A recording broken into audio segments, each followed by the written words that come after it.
Okay, here we go. Is everybody pumped? Get crunk, y'all. Okay, let's wait a second here.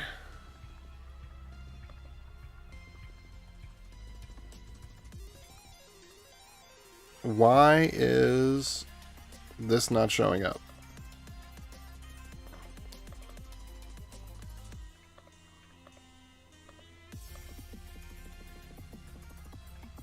There we go. Wait, where is it?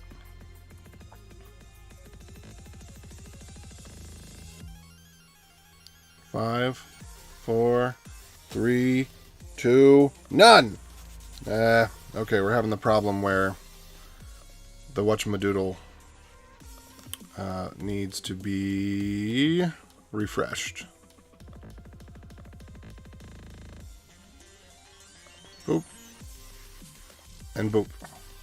Okay, there we go. Now that's working. All right, so we're going to continue on. What we're doing is we added dash core. So now you can Webby dash core, and we're going to make it so you can Webby dash D. And in actuality, these two packages, they're the same package. So it's going to check for the same things to be installed. But with one, it's going to always install it to the non-user, sorry, not the non-user. It's always going to install it to the command line location. That's what I'm going to say, as opposed to the graphical location, because on macOS and on Windows, they have a different location where they expect things to be installed for command line. Well, not command, for GUI programs. They have a different registry essentially for settings and such. I don't care much about that. I think it's kind of a dumb idea. I think they should have just stuck with the Unix way the whole way down instead of having these locations. But anyway, for the command line version, it's going to be assumed that the daemon version, that you don't want to use the GUI location. Yes, that it is in the FAQ. The difference, so how does Webby compare to Brew or similar? It is not a package manager, it's just an installer. So, and it installs things to the home directory. So it's user installed, so it won't conflict with system stuff, and it won't conflict with, and it doesn't require sudo. So it won't screw up permissions. It's also on the main page. If I just go to Webinstall.dev, just right here, it's easy to remember. You can install it quickly. Doesn't require sudo. Doesn't need a package manager. There's no locking. You can install 10 things at a time. They're independent of each other, and it doesn't change file system permissions. Yeah, so NVM has some of the problems that I mentioned in terms of conflict. So if you use NVM, it will sometimes, actually I think every time, it will try to share binaries between, or not binaries, but executables between versions of Node. So what you'll end up having is situations where something is different between two versions of Node, uses different APIs, but it will use the same global install location for both, and so then things break. So if you like to use NVM, you can use NVM. This doesn't do what NVM does. It doesn't mess with your shell. It doesn't have interactive checking of what folder you're in. So for PyEnv and NVM, if that's the way that you like to develop, then you will still prefer that. And we do have PyEnv right here because, of course, a lot of the instructions for how to install PyEnv lead to installing it in such a way that it creates the very types of conflicts that you would expect it not to create because of the nature of the type of tool that it is. And then same thing with Go.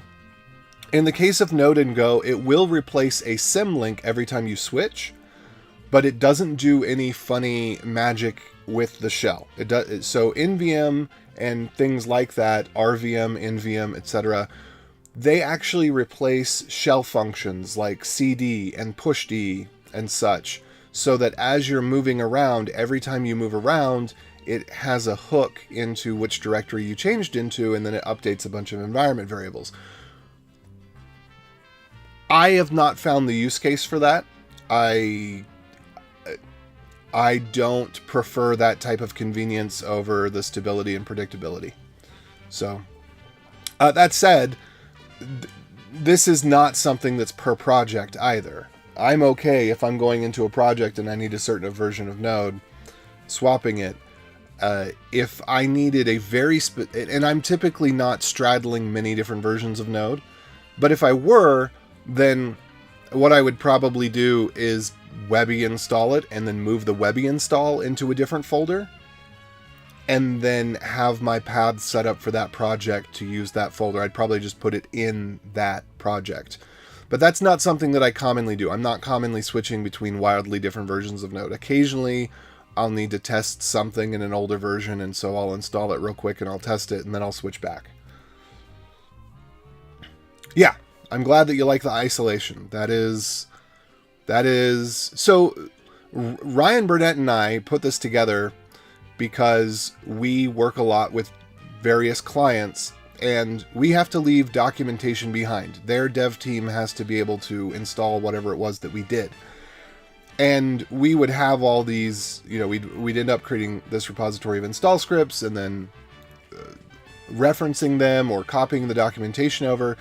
And it got to a point where we just decided to make it its own thing. And so when we're working with people that are new developers, or we're working with clients that have a variety of teams, and it's, well, how do you get the right version of Go or the right version of Node? Node was the first one, and then Postgres. Those were the first two things before it evolved into this, was just getting them to install consistently. And then there's some other tools in here, like Serviceman, which I need to update so that it works on Alpine, because it works on System D Linuxes right now. But Serviceman will template out a system control file that is good enough. So you give it some options, and it will write out the template. And it will also write it out on Mac for LaunchD. So it works for Windows, Mac, and Linux. But it does not yet work for Alpine Linux. And that's one of the things that we're going to kind of go around today, is rather than using Serviceman for this, well, actually, I think I'm still going to use Serviceman, but if I detect that it's Alpine, then I'm going to just copy the file directly. So that's how that will work. Yeah. So, with that out of the way, a little overview there, let's pop a top, my friends. Whoop. Let's have a quick word from our not a sponsor, Mr. Mountain Dew. See what he has to say. Oh, he says open focus. And so we shall.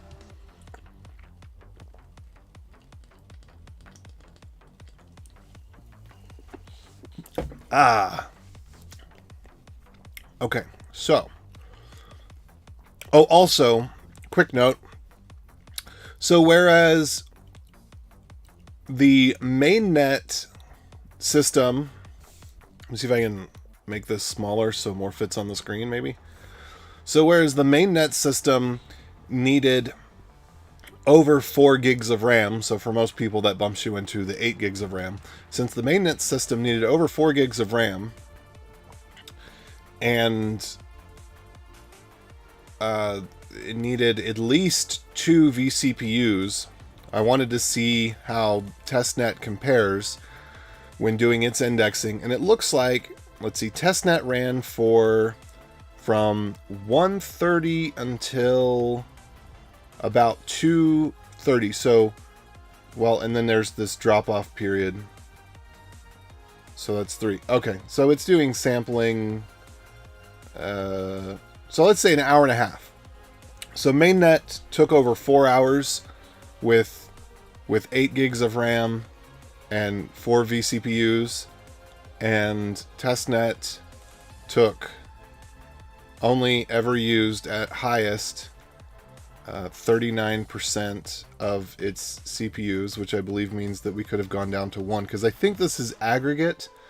So it's saying 39% of 2 vCPUs. So it could have just had 1, and then the amount of RAM that it actually used... Oh, whoops. Sorry, I was looking at the wrong thing here. This is what I should have been looking at. That spike was a different... That was unrelated, actually. Okay, so let's see. It looks like it ran from 3 to 4:30. Oh, so still an hour and a half. But, and then the highest the RAM ever got was about 300 megabytes. So, testnet is a lot easier to get a node up for. A lot less expensive. And then once with mainnet, once you've actually got the blockchain downloaded and the indexes have run, I think you can get down to... You can definitely get down below 4 gigs. I think you might even be able to get down below 2 gigs of actual RAM that it needs in order to work correctly. All right, and then comment here. So would you just give them as part of the repo a text file with a list of curl webby commands to get the exact environment? Yeah, pretty much. Yep. Very good. Also didn't realize I've been pronouncing sudo wrong my entire life. Well, sudo. I actually unconsciously switch back and forth between them. I don't know what I just said. I don't know if I just, when I was saying it, if I said sudo or sudo. But is this purely L1 RAM usage? By L1, what do you mean? Or do you just mean -D? Because it is -D uses, like, I mean, we can do it again while I'm on here, and you could see what it looks like, or you could look at the stream from last night. It was quite long, but there's bits and pieces in there. Actually, I don't know how to mark them in a meaningful way or give you a meaningful reference, but yeah, while it's indexing, if you have only 4 gigs of RAM while it's indexing, it will crash and start over. And it crashes and starts over in a way that it uses way more disk storage. So last year when I did this, I had a 100 gig disk and it got filled up about 80 gigs. But doing it clean, with this time I gave it 16 gigs of RAM in order to get started, because now I'm using my own hosting and I can at will allocate and deallocate RAM live, so I don't have the same constraints. But so now it's only 38 gigs for mainnet, and if we look at testnet, was it du-sh mount t-core-core? That can't be right. 17 megs? Something didn't go right. Something failed. Let's see what failed. Okay, so the thing I just said about only taking an hour and a half and yada yada, something went disastrously wrong there. Let's do let's see, df-h, and let's see 51 gigabytes. No, that's TempFS. Oh, available. No, 6. So something went wrong. So what I just said about what it used was, I don't know what happened, but t-core, -core. Oh, testnet 3. Okay, there we go. Nope, that can't be right. There's no way it's 17 megs. What went wrong?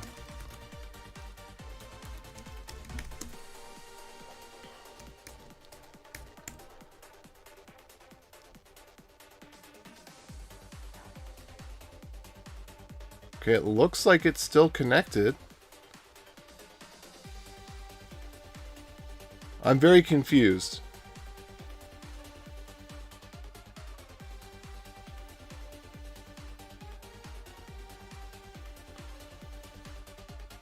It looks like it never got past the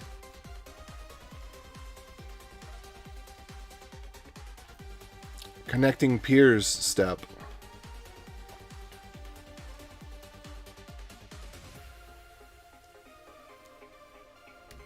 All right, let's okay.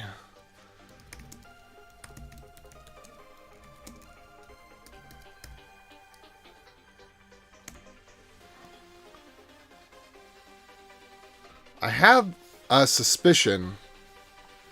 It may be that I passed the use HD flag, and it may be that it never got started because it, rather than auto-generating an HD key, may have just sat stagnant waiting for one to be handed to it. So I wonder if...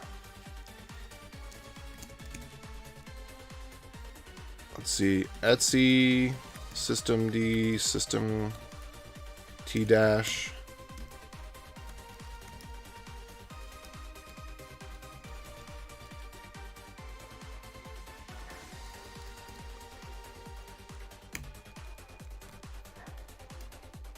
Let me try getting rid of that. That's a good thing to know.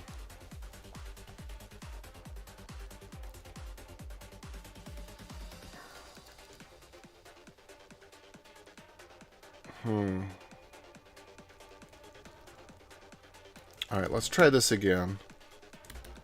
We're going to start this. Alright. I need to reload it because I changed it.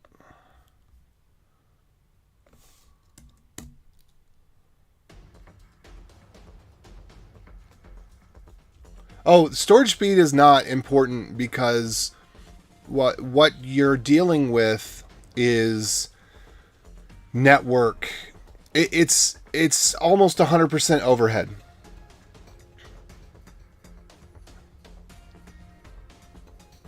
Yeah, so to sync, well, there is an EvoDB in here. I don't know what EvoDB is about, but there is EvoDB in here. Yes, and so syncing and indexing has to have not at least 4 gigabytes, has to have over 4 gigabytes, so 5 gigabytes or higher. If it has 4 gigabytes, it will crash. I think it's about 4.5 is where it's good enough. And then, yeah, maintenance to once it's going, just to be able to run and keep things in memory, not having any load, it needs about 2 gigabytes. If you go lower than that, then it will crash. So typically, yeah, if you add swap, then you can do 4 gigabytes and then have it work for the whole thing. If you were to add swap with 2 gigabytes, I think it would still crash. You know, if you added, say, 8 gigs of swap, I think it would still crash because I think that it does enough with the indexes while it's indexing that and accessing things at random that the swap doesn't work, if I remember correctly.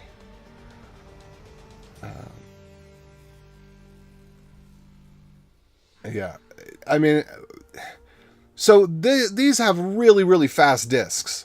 This is on top of a Ceph cluster of 16 MX500s, so they're wicked fast disks, but the network bandwidth and just the network overhead of connecting to the peers, I could be wrong about this, but I know for a fact that the bandwidth is a limiting factor over the disk, right? So disk, even if you have old rotational drives, you're not gonna, unless you're on fiber, you're not gonna have enough bandwidth to overcome that. But then you're connected to a whole bunch of tiers, and there's just a bunch of messages going back and forth, and it's not like if you were to download a snapshot, and I think that we should have snapshots available. Well, I think a lot of things. I think that, one, the blockchain should be very small.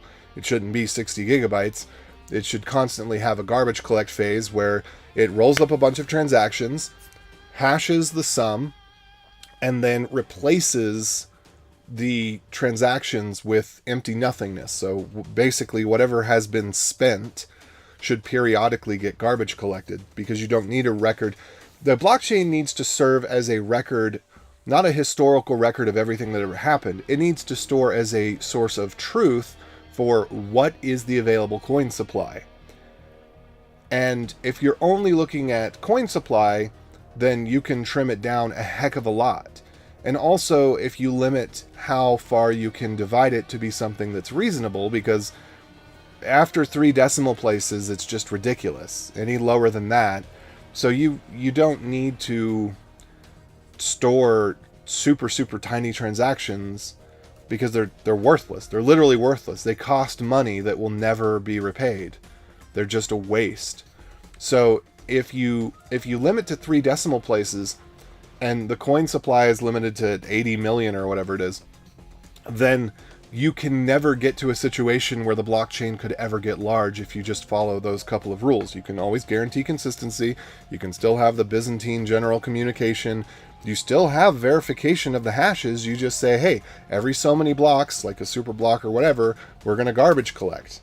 And you are free to delete all of the old things after, X blocks. So after 10,000 blocks or whatever it is, you just garbage collect all the stuff that no longer exists, and you just need to know. You don't need to know it, because people keeping their accounting, it's not the blockchain's job to be everybody's accountant, to be their personal.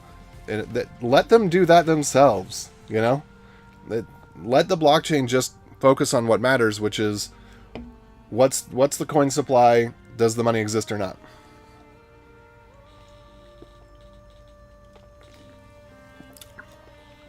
And then you've got the scalability problem, which is its own problem, which if you could solve the scalability problem, then you could solve the infinite blockchain problem as well. But I think that it just doesn't make sense to have an infinite blockchain.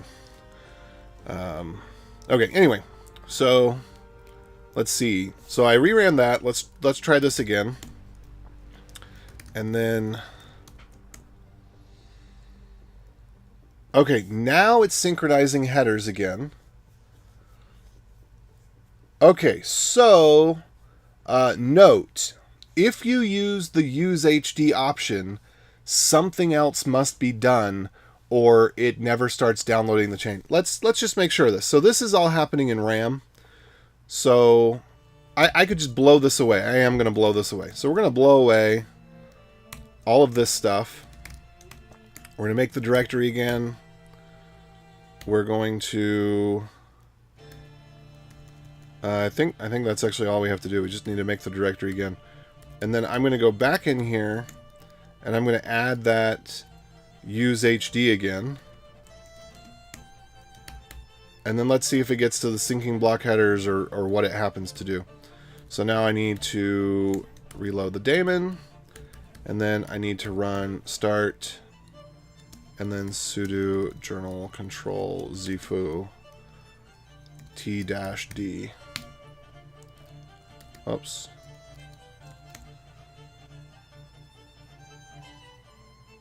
Okay, I don't know. I don't know what happened.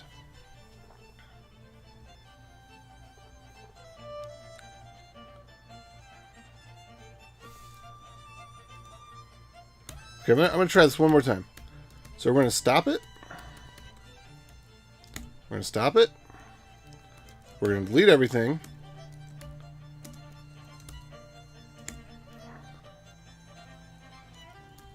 I'll just delete that as well.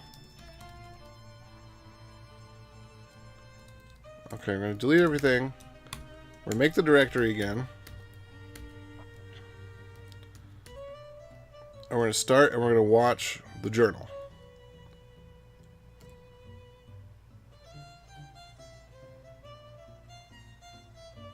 Okay, it is synchronizing the blocks.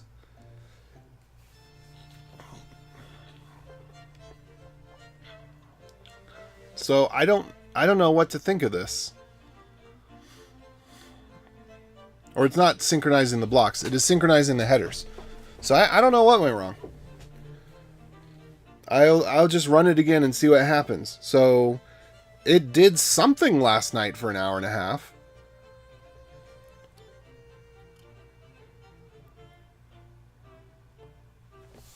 I don't know what it did for an hour and a half. But let's just... Well, we're not going to see any change here. Etsy system D system T-D. Maybe I actually forgot to run it. Maybe I got it started, I deleted things, and then I forgot to rerun it again. Mount T-Core. Oh! I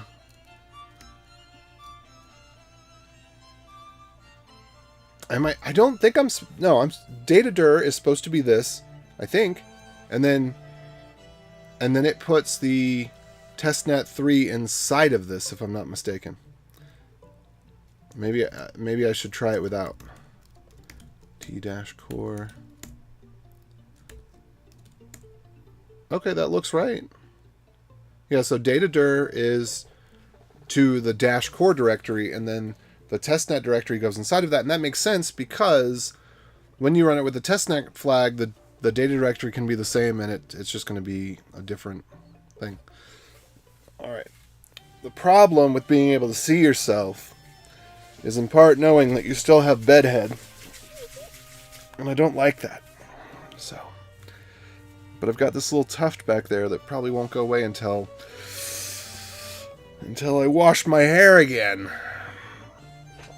Okay. So, and everything is in memory for the first bit. Maybe I just didn't actually finish running it. But everything's in memory for the first bit until this block header stops synchronizing. Once it's done synchronizing the block header. So I put this in, there's some notes that I've made here. I'll throw a copy of this to you if you're interested.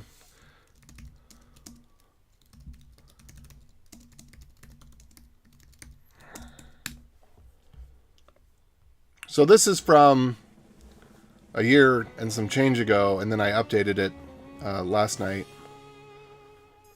But there are 4 phases. So there's the initialization phase, less than 5 seconds. There's the synchronization of block headers phase, which on mainnet is 30 minutes. Then there's the processing blocks, which means to download and index them.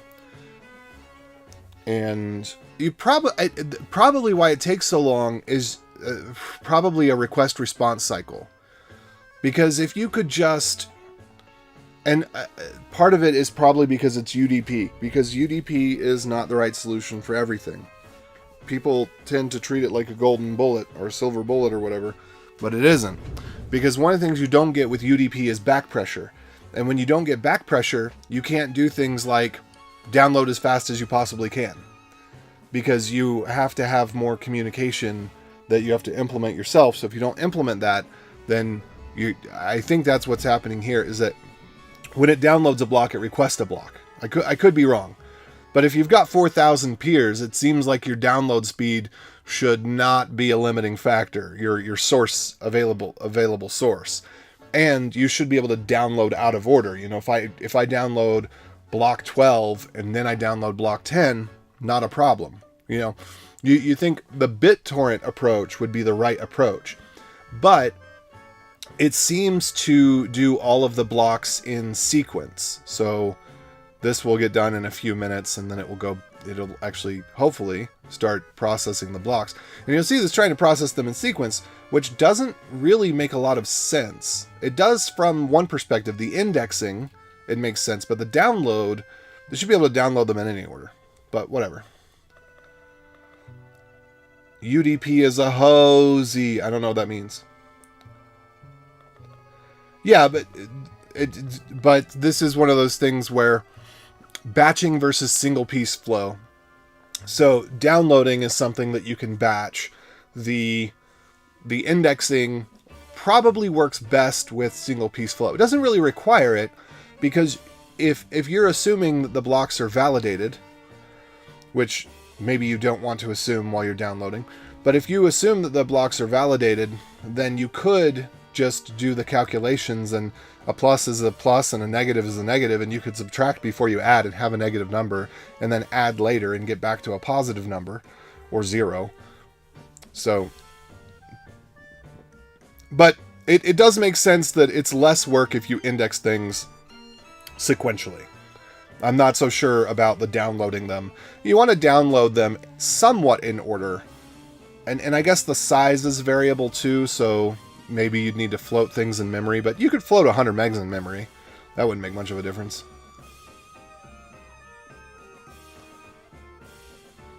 You had to wear a hat on bad hair days for video calls? I don't think I have a hat. I don't think I own a hat. But maybe I should invest. You know? No, I do own a hat. Where's my cowboy hat? Hold on. Is my cowboy hat here? I don't think it is. I think it's upstairs. But that's what I ought to do. I ought to put on my cowboy hat. Yeah. I forgot to shower this morning. Just being honest. I'll probably go do that in a couple hours. Anyway, back to the task at hand. I mean, this is all part of the task at hand because part of this is I wanted to build up the system requirements because I want to be able to make note of those in the installer. But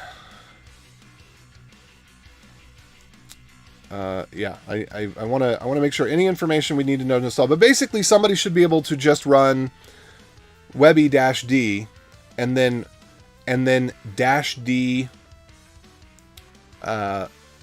launcher install or something like that, and then it should install it for them.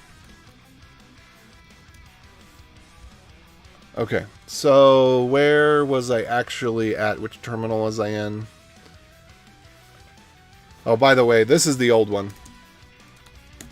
So when we look at it, 76 gigs. So if it crashes and restarts, it doesn't pick up from where it left off. It creates new copies. And so, yeah, that one, I had to resize the server a few times to get the right amount of RAM, and I didn't realize how much disk space it wasted from restarting and just making duplicates rather than... And even when you use prune, I think it does that too, which is really odd because the word prune would suggest that it would prune things, but there's a couple of options that even when you use the options, it just leaves the old files there. It doesn't delete them. It just creates a new thing with more stuff. Okay, this is where I want to be.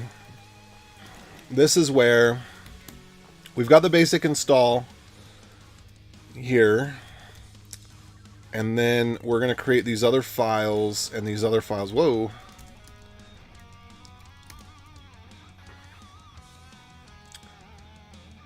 So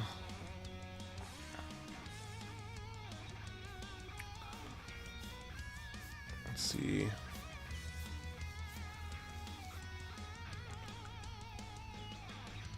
So I think I might want to rename it from -D testnet to T-D. I think that has a nicer ring to it. But then you don't get the benefit of typing dash and hitting tab and having it fill out to be able to discover it. So trade-off there.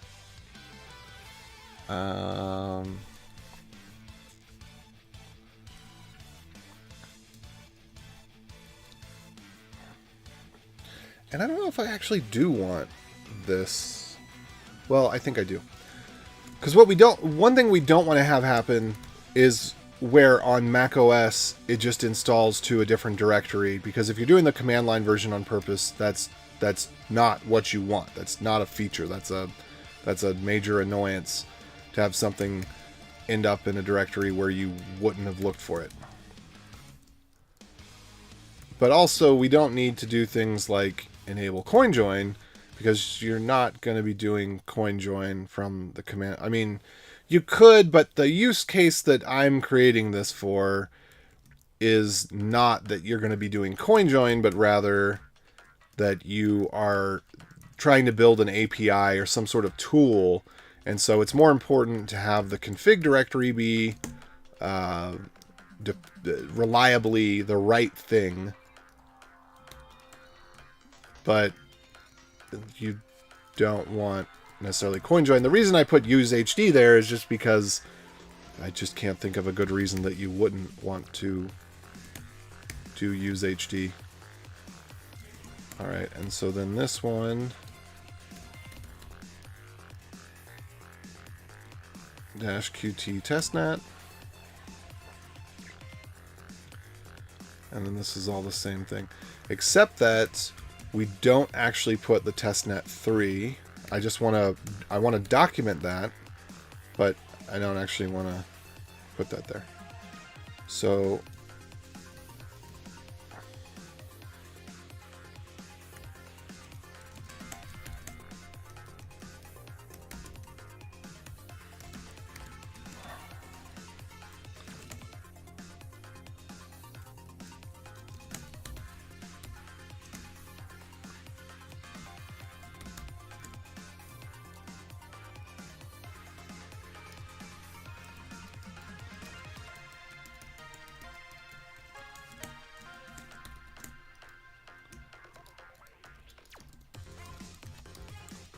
what is this? Oh!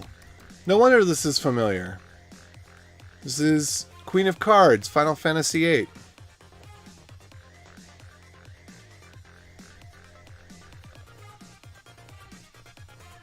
Yeah, and then hold on, I'm gonna have to check. Let me see what else is. Oh, okay. It just it wasn't auto scrolling over here because I see different messages here than I see over here. So let me check over here. You'll buy me an incubator hat? Okay. Just curious. Okay, let me get back here. Could download 100% and then process it all. I don't think it needs to download 100%, but here's the thing.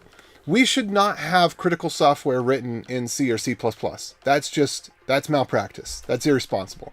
That's the type of thing that a college student does. That's not the sort of thing that a professional should do, especially not in finance, right? So what this should be doing is it should have a thread pool, and it should be able to run multiple jobs at the same time. If you were to implement this in Node, it would probably be faster than implementing it in C in the general case. In the specific case of only having one CPU and, in the most constrained environment, in very particular way, C might be faster, but C is so unsafe. It's just dangerous. It's just a bad idea. But I don't think it needs to download 100%, but it could download 100 megs and then process 100 megs and then simultaneously while it's processing be downloading. I don't think that when Bitcore was created, I don't think that multi-core was as big of a thing as it is now. I think that the whole scale mentality was just kind of starting. What am I currently focusing on? So I just got done with the wallet. Well, done is a strong term, but with the kind of a demo wallet that does denominated coins and has some of the. It only accounts for 3 decimal places and it considers the rest as stamps. I want to actually get some dips on that. You'll buy me an incubator hat. Would I wear an incubator hat? I don't know. Does Dash Incubator have hats?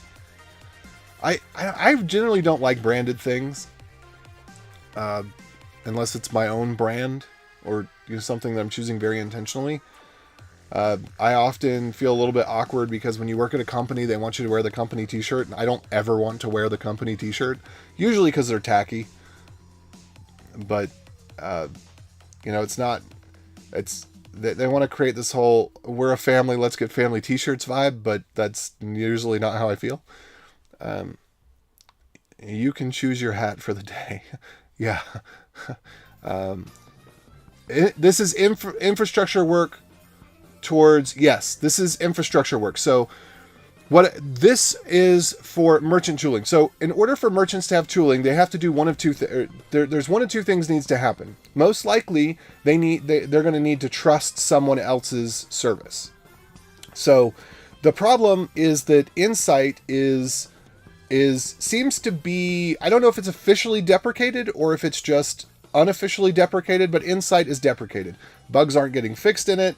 It took, an entire year for the V16 to V17 bugs to get fixed. I don't think that they fixed it until V18 was released. I think that's when they finally fixed the bugs that were in. So for an entire year, nobody was using insight.dash.org for broadcasting transactions because they literally couldn't. So we know that merchants aren't building merchant tools, because if they were, they would have been complaining that insight.dash.org was down for an entire year.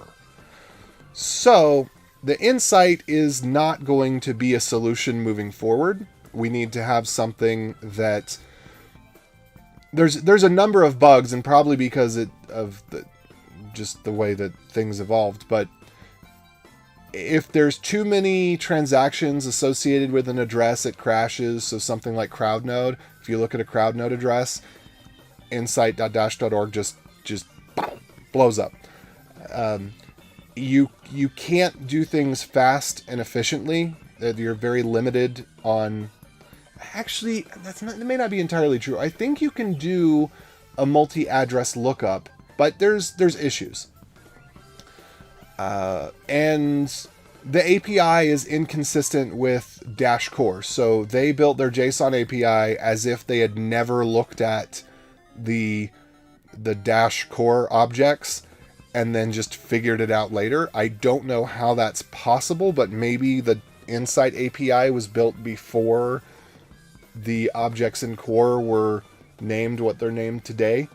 So you have this inconsistency where in one place it's called v-index, and in the other place it's called v-out. And in one place it's txid with a capital I, but in another place it's txid with a lowercase I. I think txid with a capital I is actually in Core. So there's just inconsistent naming.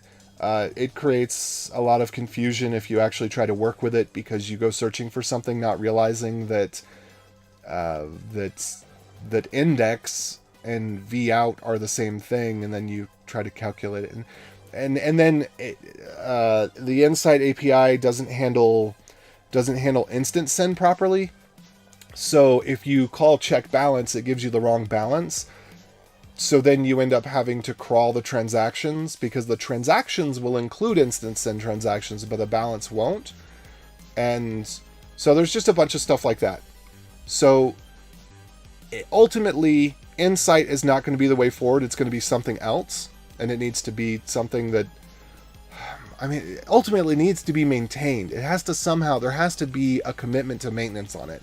Because we can't be breaking between 17 and 18 and 19 and, whatever else it is. Oh, and sorry, it might have been the 17 to 18 transition, because now we're on 19 just now, right? So I think it was the 17 to 18 transition that it broke.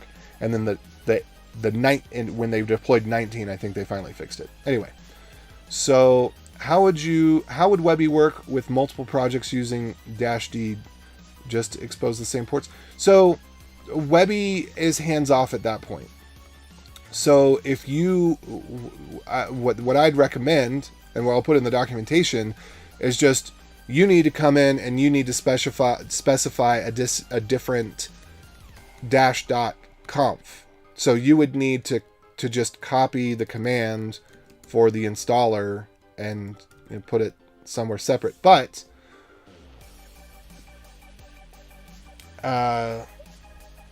yeah, because there's only a couple of things that you're going to do. You're going to do mainnet, most likely, and maybe you'll do testnet. And then I'm hearing something about a reg something or other, but I don't know what that is. This is the first time I heard of it, was just yesterday. Okay, right now I use Docker, and all the devs seem to use Docker, so I am interested in other approaches. Yeah, so Docker, the problem that Docker was solving, and I've mentioned this many times, but in brief, Docker was solving the Python problem. People would follow bad tutorials to install Python, and they'd get really screwed up systems, and then still not be able to use Python. Or they'd get their project working in Python, but then other stuff would break. So Python just had a really, really, really bad compatibility story. especially because it's been, 15 years, and people are still using Python 2 predominantly. Python 3 just didn't take off. They should have called it a different language, or I don't know what they should have done. But Python 3 was a mistake in some regards, especially that Python 3 was much slower than Python 2 at the start. It fixed a number of things, but it was just bad. And so Docker is trying to solve that problem. Go also solves that problem. You just write stuff in Go and you don't have that problem. And then Webby solves it from the perspective of lots of people use Webby from Docker. So if you're using Alpine, you probably don't need Webby from Docker, because APK is pretty much doing the same thing. It's just doing it better. But if you want the general approach that you can share with people and it'll work on Mac, Linux, and Windows, Webby's Windows support isn't 100%, but we just added Windows 11 ARM64 support 2 weeks ago. So because we got our first complaint that it wasn't working, and it would have worked with Windows 10 ARM64, because Windows 10 ARM64 wasn't actually running ARM. It was just emulating x86 and reported x86 64, yada yada. Anyway, but yeah, so I think that Docker can be great, but I think that Docker is often used as a band-aid over an infection, where what you need is a disinfectant. So I do like Docker. In fact, well, I don't think that Docker is necessary, but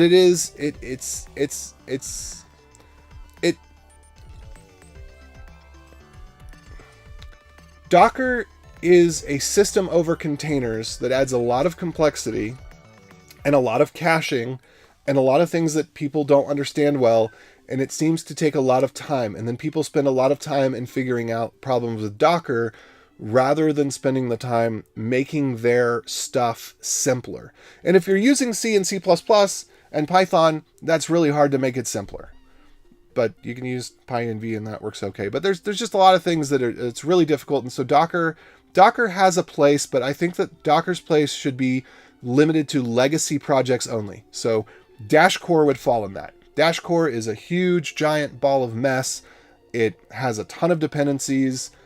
It's non-standard C code, because there is no such thing as standard C code. C doesn't have any standards. You can talk to me about C99 all day long.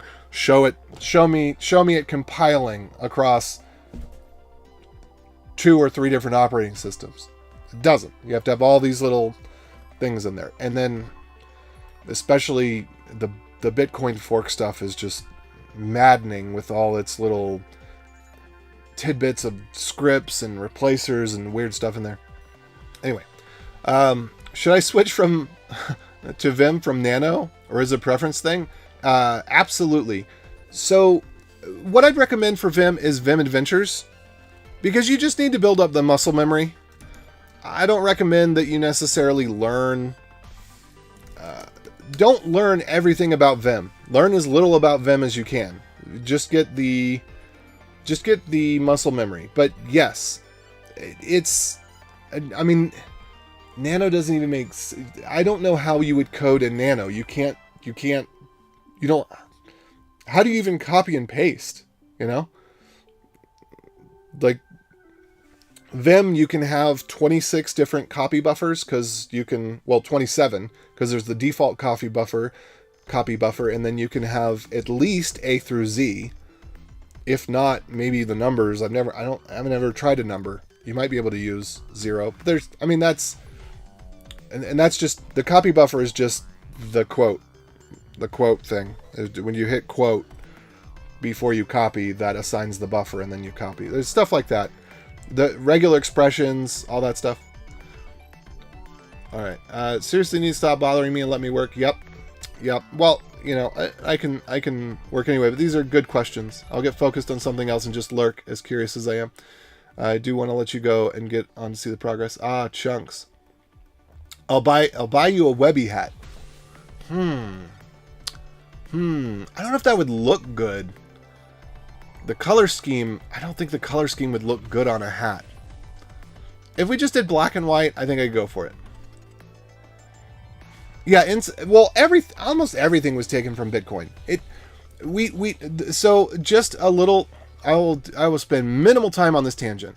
Minimal time. But let's just go real quick to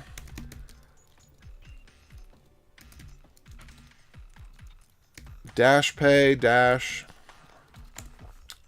I opened an issue about this. This bugs me so much. Whoops.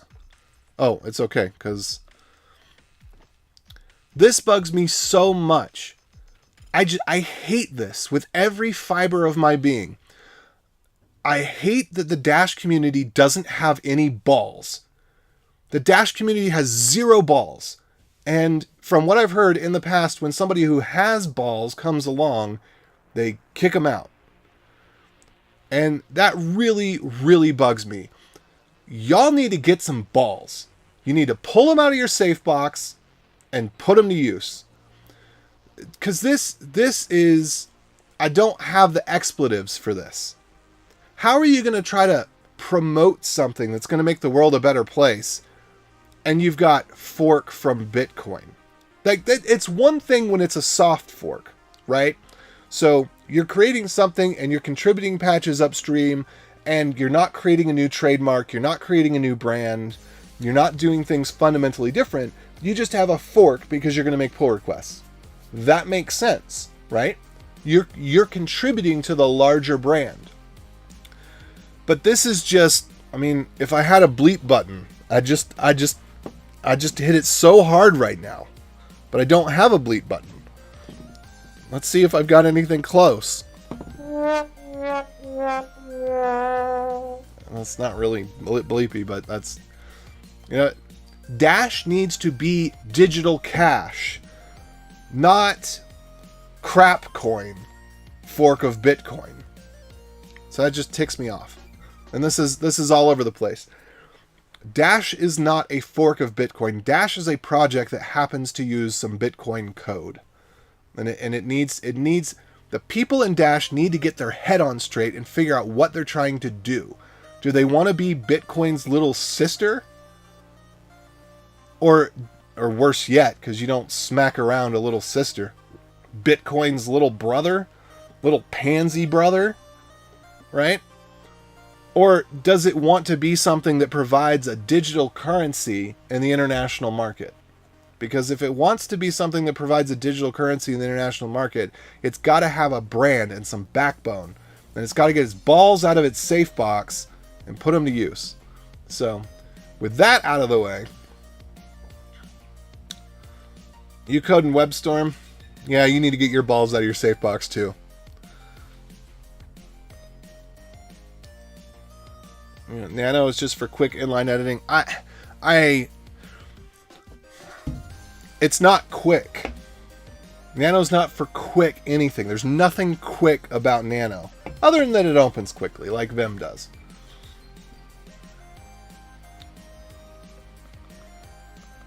So here's what I do. Instead of PB copy, I use IT2 copy. So you can Webby iTerm2 utils. Oh, well, if you're not using iTerm, it doesn't matter. Never mind. So PB copy is the right thing. Well, no, if you're using PB copy, then you should be using iTerm2. So you do IT2 copy. Oh, I'd have to iTerm2 utils. Let's get that installed. And then let me make sure that I've added iTerm2. There we go. This computer has not been fully set up yet because I bought a desktop Mac, a Mac Studio, to replace my laptop because I wanted something that's just stationary and that doesn't have the problems that some of the sleep issues.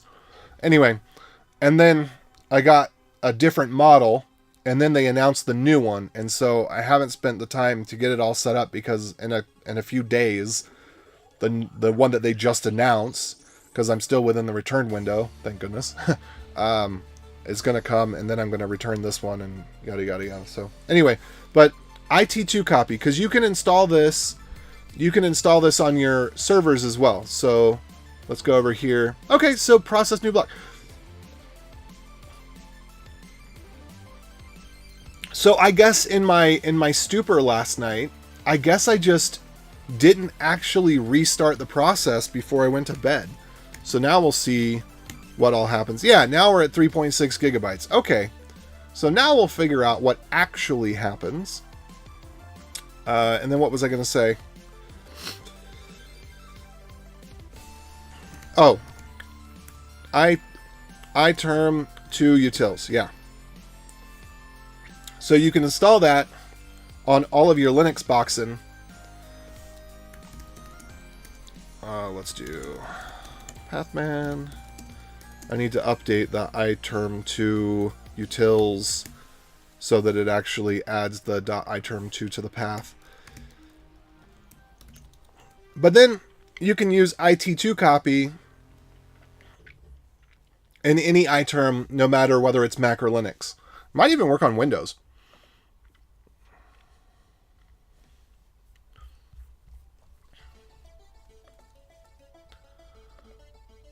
Oh no.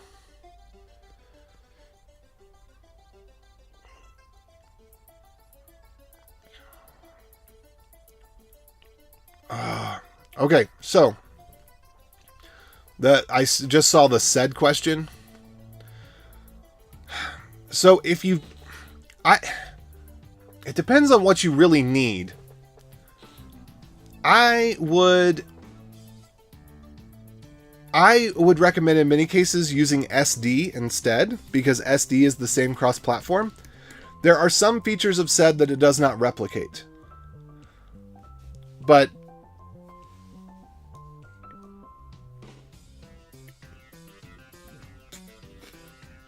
oh, bless me. Yeah, this probably isn't the best cheat sheet. But it's a little simpler. It uses extended regex. It doesn't do multiple files at a time, because I think with SED, well, it can do multiple files at a time, but you have to do it with star. I think with SED there's a recursive flag or something. I don't remember. But anyway, SD will work the same between Windows, Mac, and Linux, whereas SED, you have those subtle differences that are just make you want to pull your hair out, because it's literally incompatible. You literally can't run the same command because you have flags that are the same flag, most notably -I, that actually has different behavior, that there is not a way to make the behavior consistent between the two.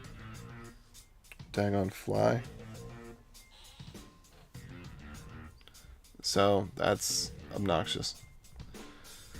Okay. So I'm back over here, and this one was, all right, that one was -HE. This one's testnet, and testnet, actually we don't put this, but I do want to document that. So I just want to put note.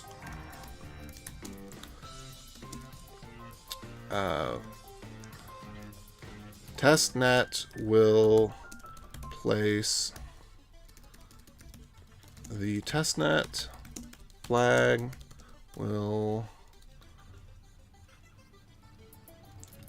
cause a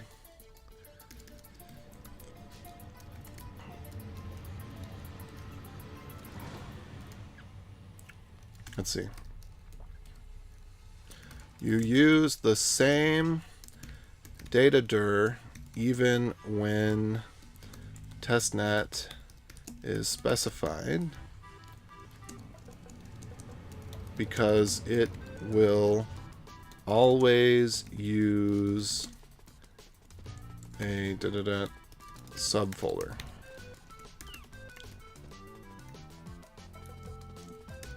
Example -core.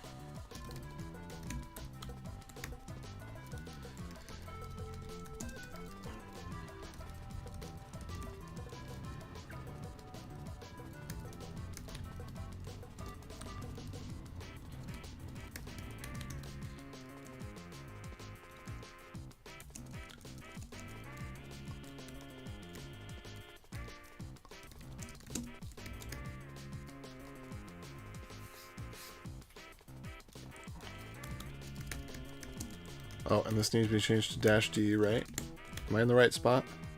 Yes. Okay, good.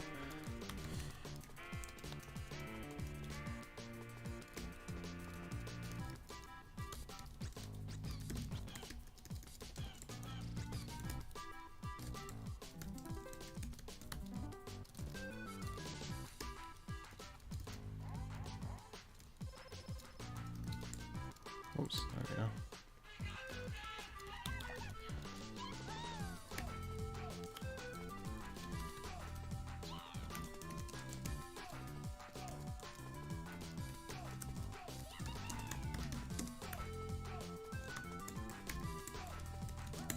Alright, that's just a little important thing to know.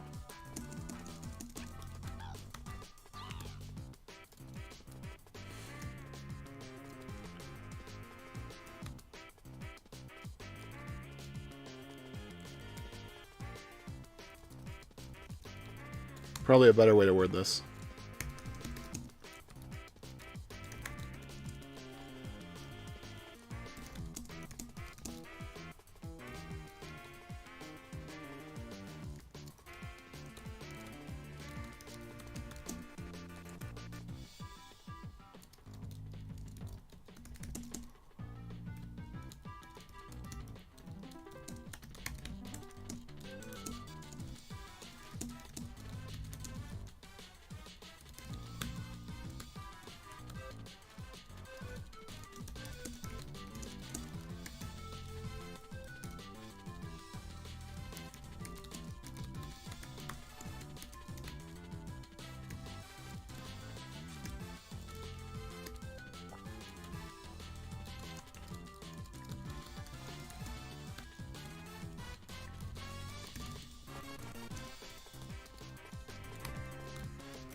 There we go. I like that.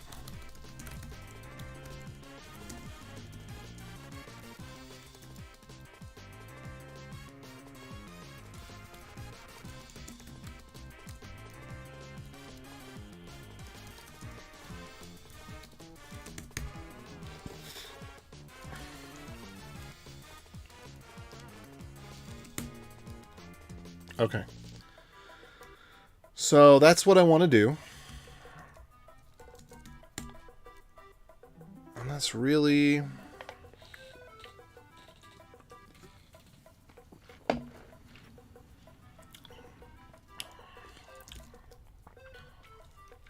Let's see. And then, whoops. -D. And the install sh, I think I am creating a random RPC password and username. So with this one, the Windows is not perfectly symmetrical because I'm not that good at PowerShell.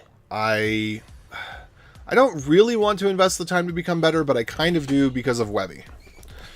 Because I would like the POSIX shell scripts to be one-to-one with the PowerShell. I'd like the PowerShell to be in parity.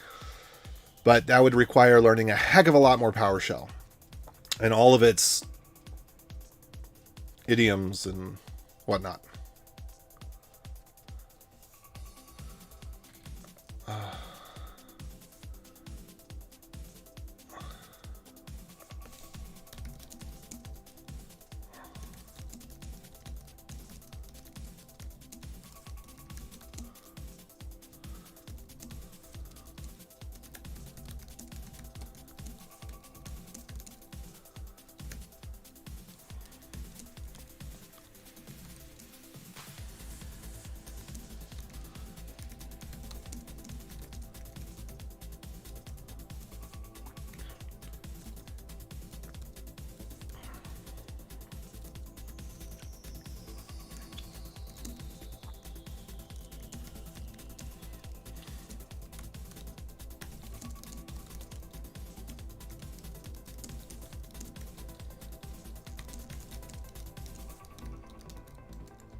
And I need to check out something real quick. So sed-v. Okay, GNU set. I'm almost positive GNU set is going to respond appropriately. Sed-v. Yeah.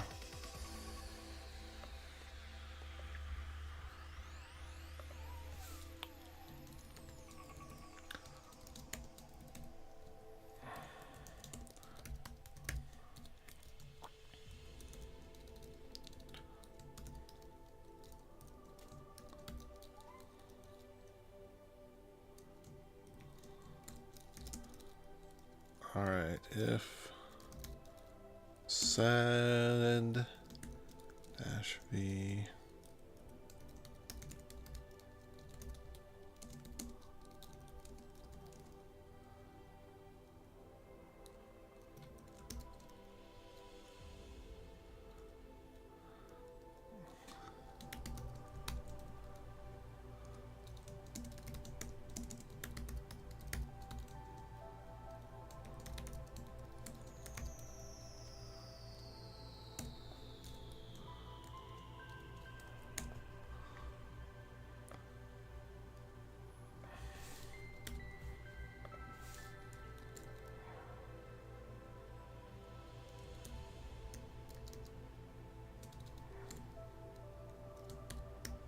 Wait.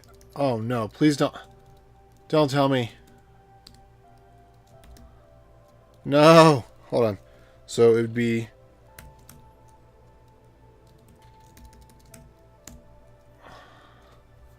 okay, whoops.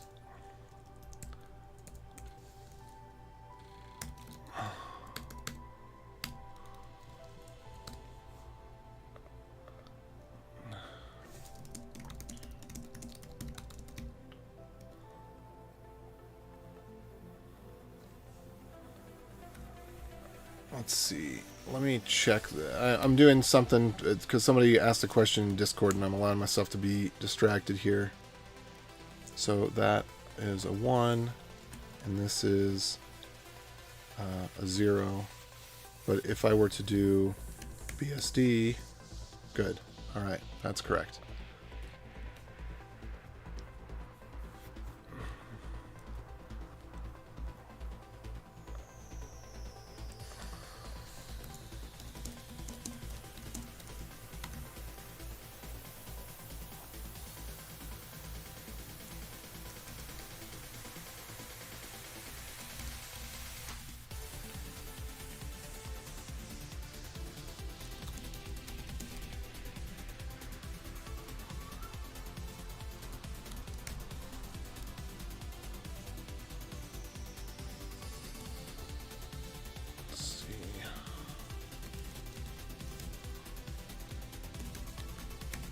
Let me just go grab this real quick.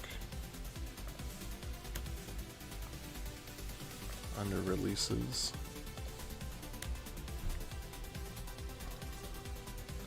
Oh, whoops.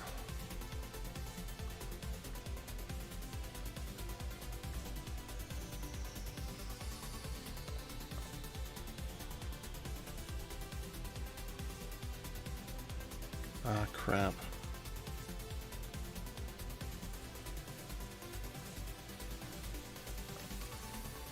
We never got Windows back after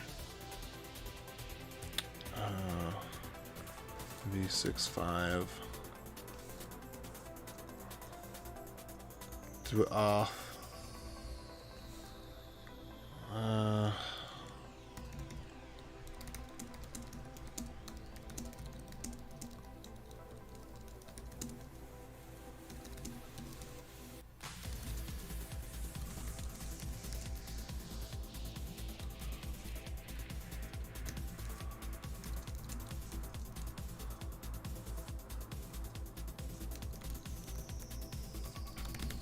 Okay, anyway. Let me get back on the beaten path here. I just saw there was some stuff in the Dash Discord about SED, and I'm familiar with the nightmare of trying to detect which version of SED you have.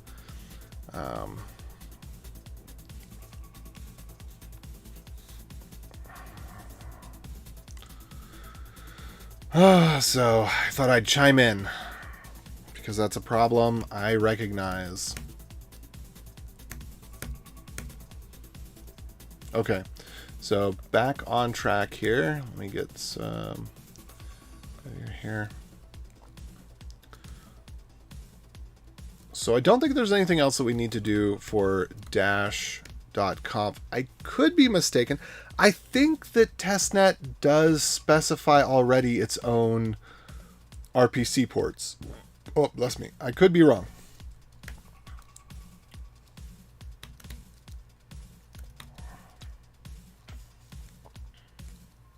Let me just search dash testnet RPC port. And I probably need to get some feedback from Will on there's one other thing. There's a reg something or other that I'm just not familiar with at all.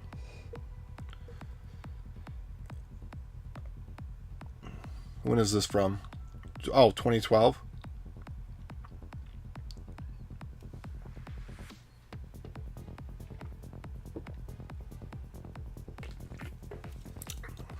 Okay, so this was fixed in Bitcoin before Dash was forked. About 4 months before Dash was forked. Dash was forked January 19th, if I got that right. Well, it may have been forked before then. It started running the following January. But I think that was early enough on that this got done. Okay. All right, so I'm not going to worry about that. I think that that's in there. I think it just needs to be documented. What is the port? And I think that the port is one. I don't know. What is the default testnet port?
Okay, actually, this brings up another issue that I just brought up before. So this is I would say a minor security vulnerability. It is a security vulnerability. I'm kind of surprised to find it.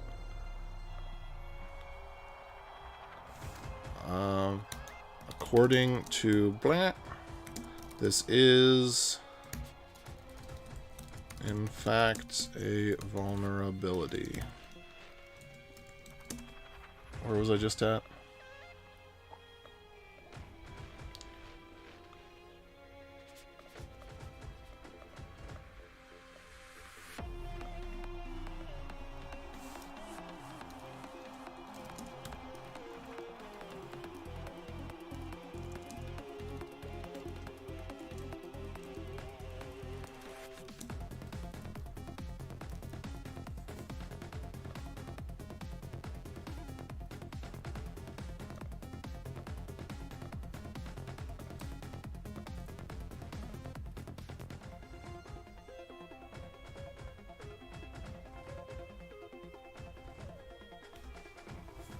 Okay.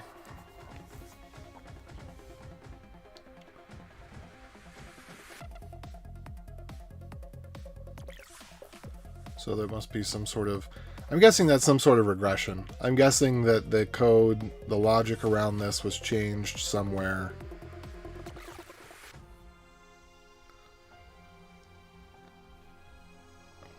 Alright, good. That's solved. So actually, that makes me want to just do a little something something here for the love of everyone, which is to change just always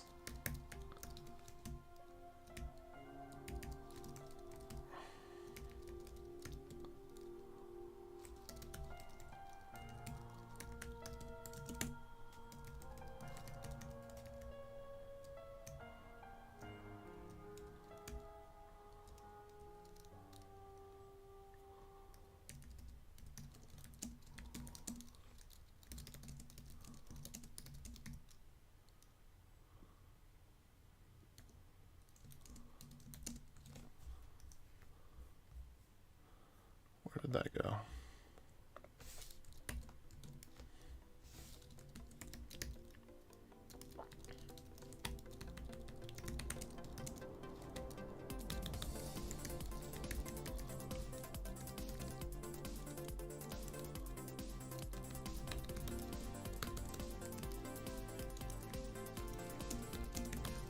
Alright, then we'll just add or true onto this so that it of it itself is not a critical failure.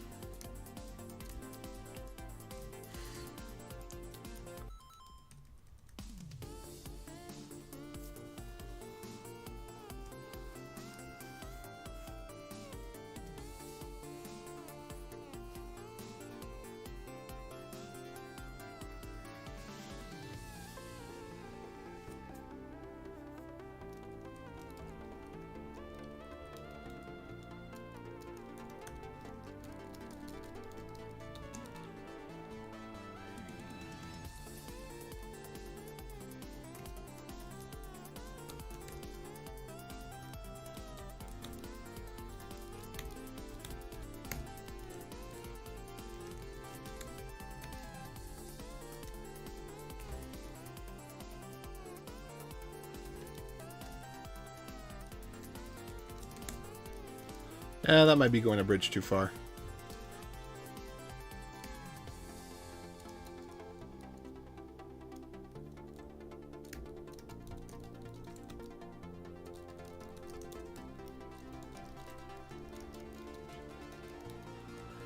No, maybe not.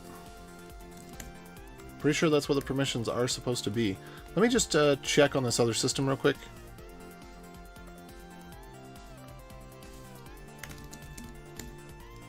Nope, that's not what I wanted to do. What I wanted to do was go into the directory where this is mounted and run this. Settings.json.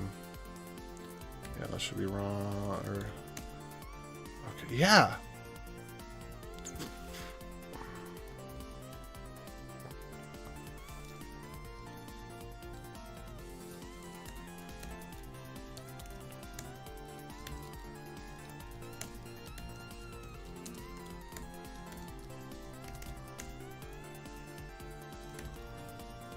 It's just a goofo.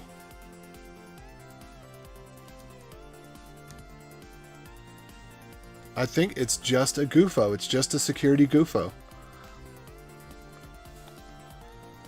Alright, so I am...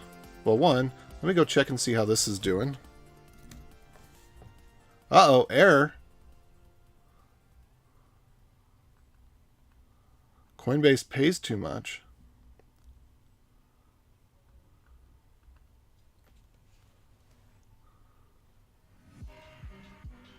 I don't know what that means. Okay, so it looks like this did run.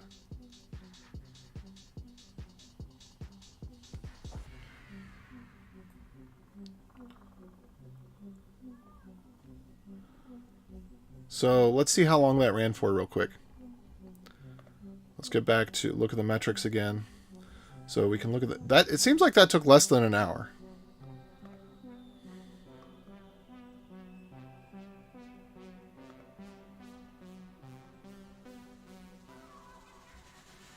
Yeah, so it started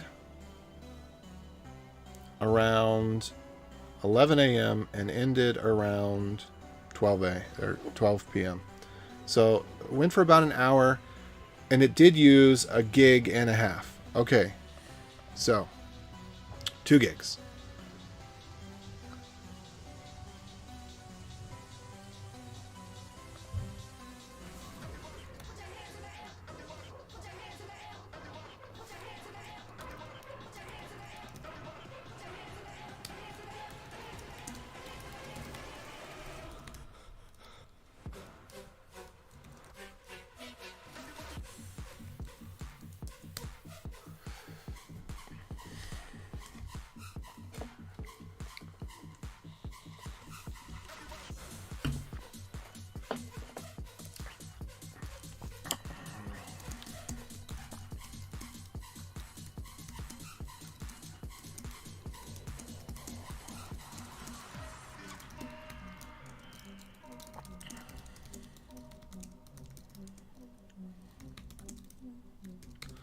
Okay, so let me go update my little notes here.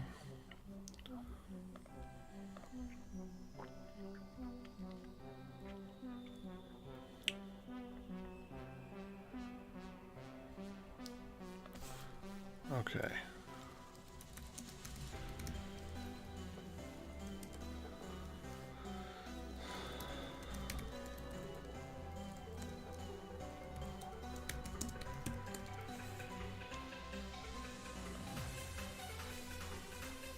Chain state database corruption likely.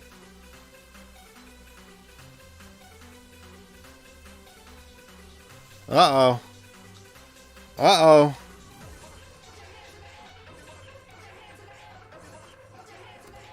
Yeah, I don't think I want to be on testnet.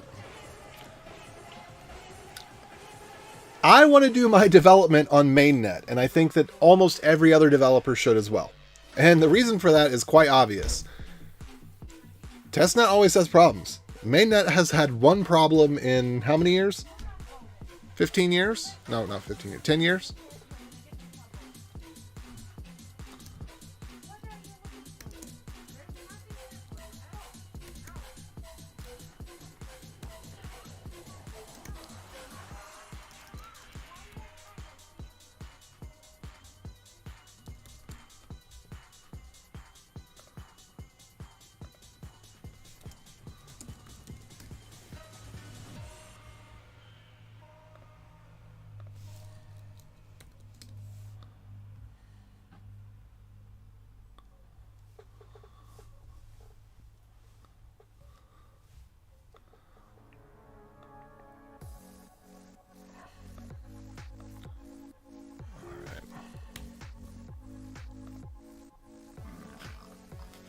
Bless me.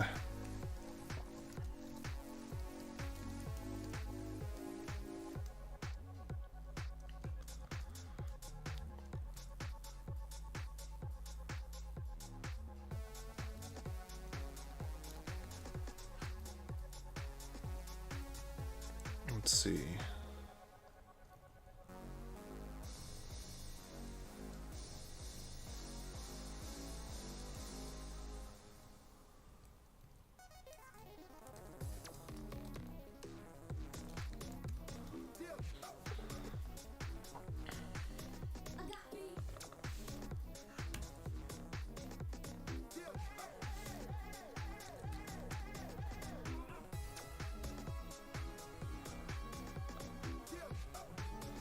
What was my actual high point? 1.58.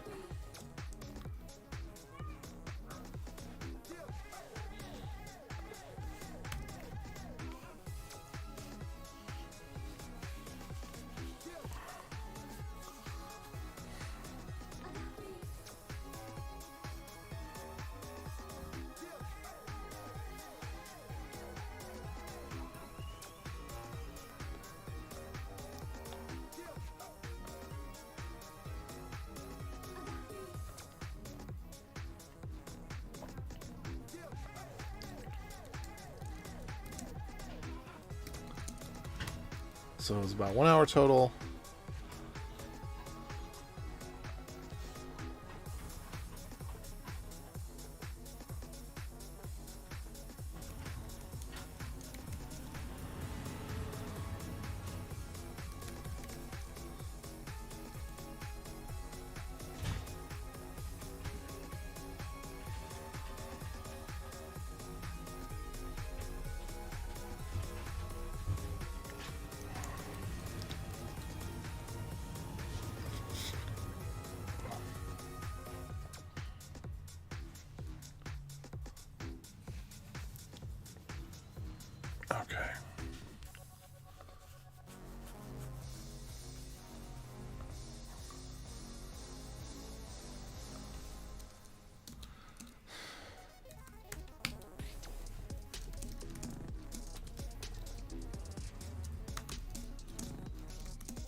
Okay. Cool. So got that problem sorted out, or that information sorted out. Okay, and I've got about 45 minutes left before I need to go. So in the next half hour, it would be great if I could get this tested and have it go ahead and run. So anyway, confirmed that...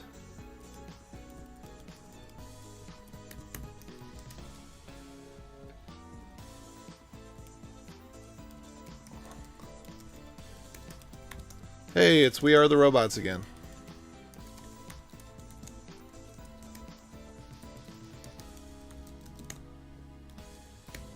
So there actually is an option to both mkdir and touch, I believe, to set the mode, but I don't want to do it.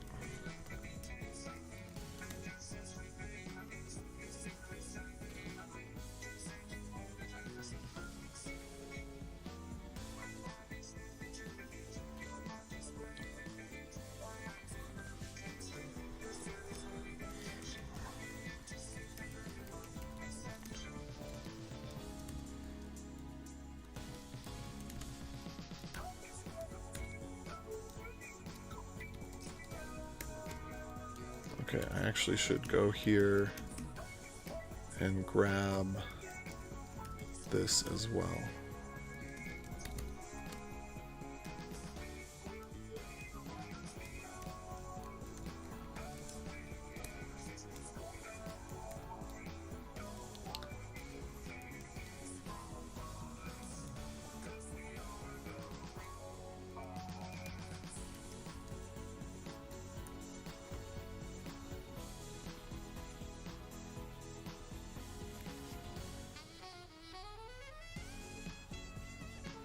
I think I want to change this up a little bit. Say or not grep-q rpc user.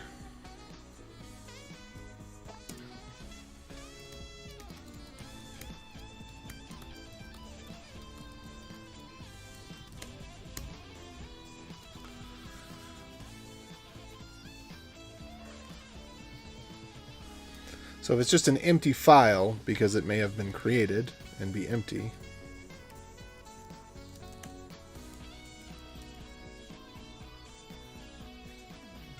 I kind of almost want to break this down into two things then. I think I will.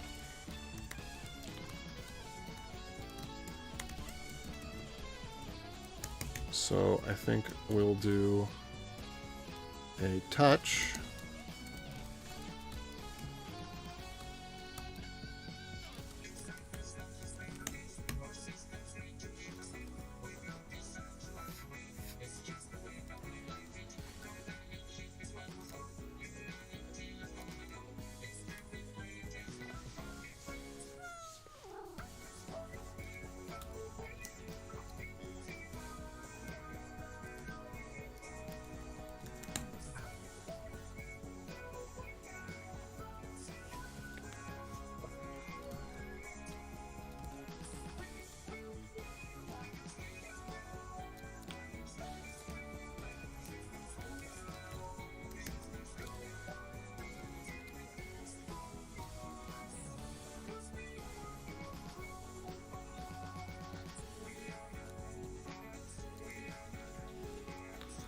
I think I'm going to do service install is what I'm going to call it.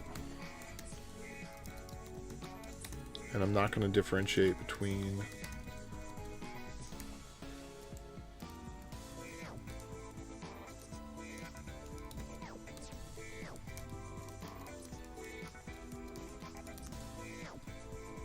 we're going to get rid of this. We're just going to put that inside.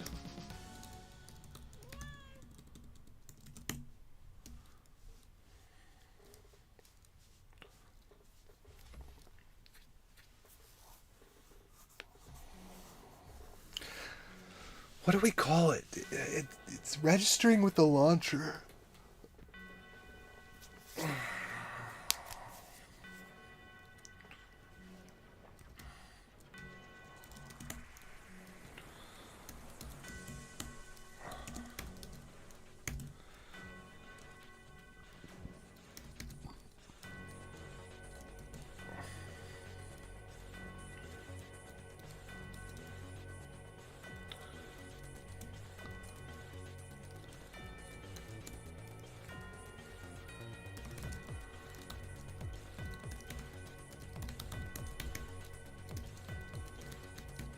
There we go.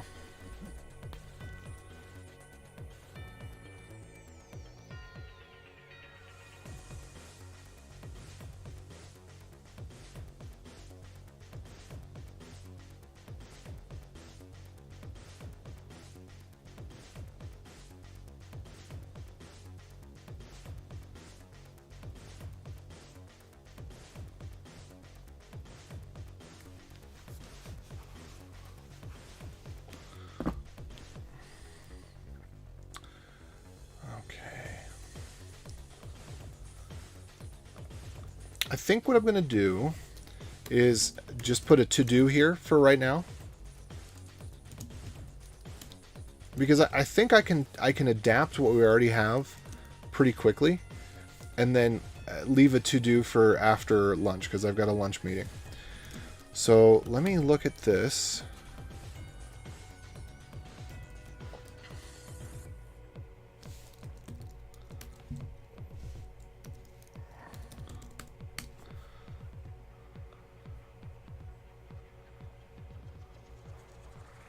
So my thought is,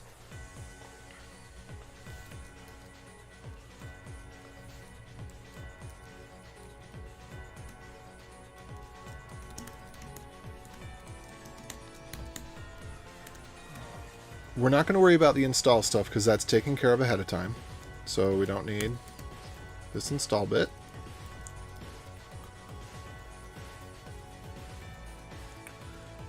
We need the dash core dir to be specified.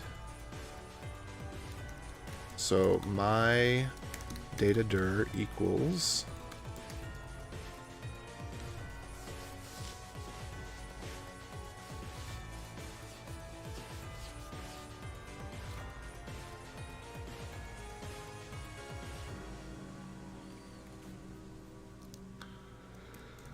we're going to make that 1.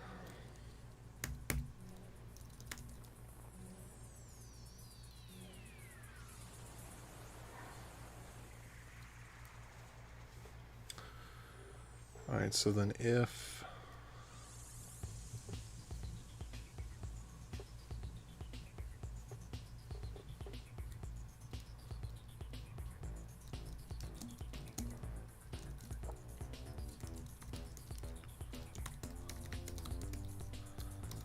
not writable data dir, then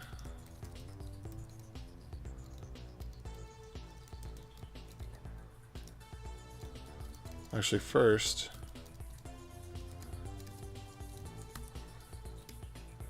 if it's a 0 string, then we're going to do my data dir is this right here.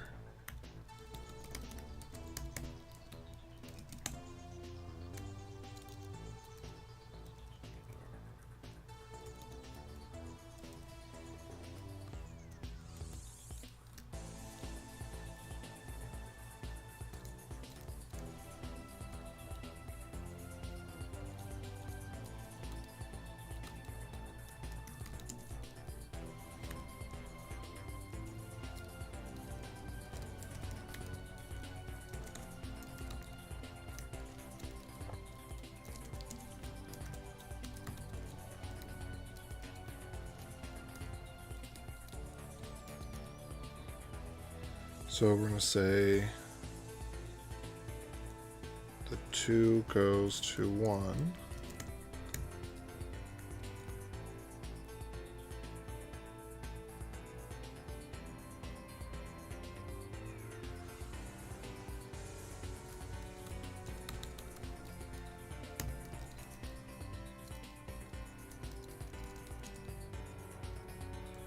Oh, wait, what is it asking me to do here? Command to file and 2 to 1. Alright, fine. I can do that. Maybe. I don't know if I can do that.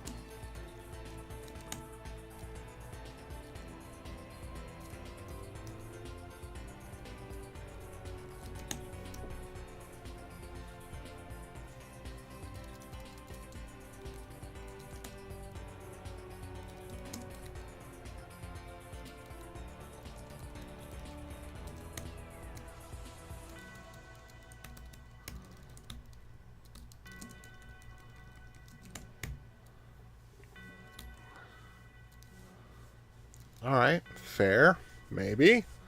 That's what it's telling me to do. I'm going to do it.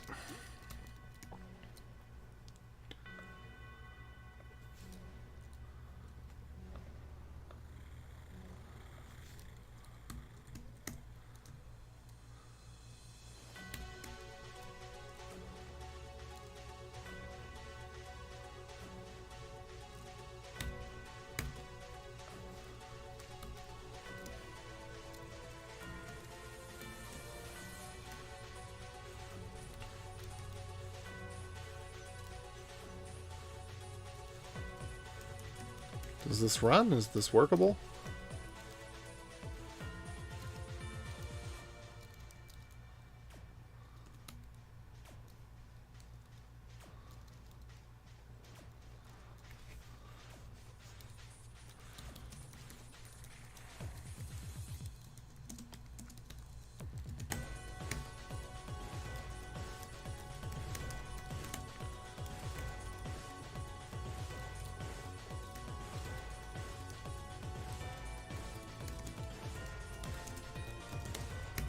Okay, there we go. I'm more comfortable with this approach.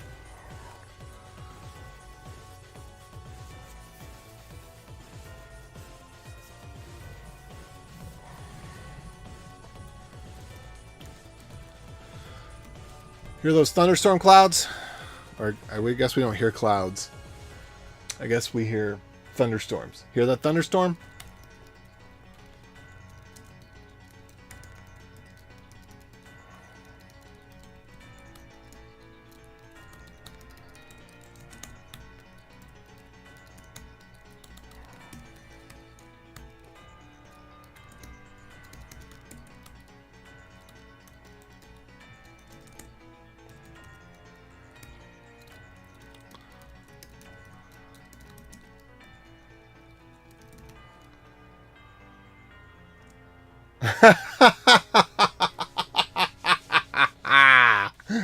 David, I'm so glad you came for this moment alone. I am so glad you're here.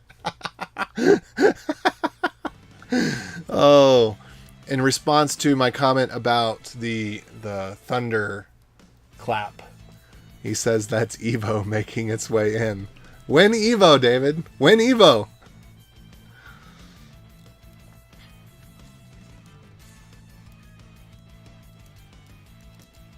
Actually, I think this needs to be two different...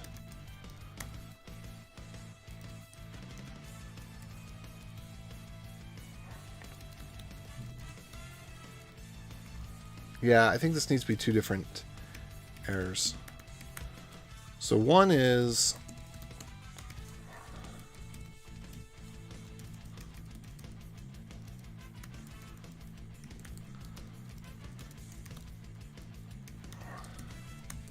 should be usage.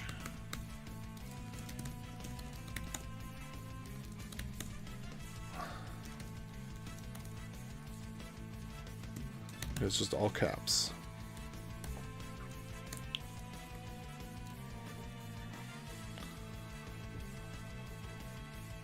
When Gensler gets his mind right. I don't even know who Gensler is.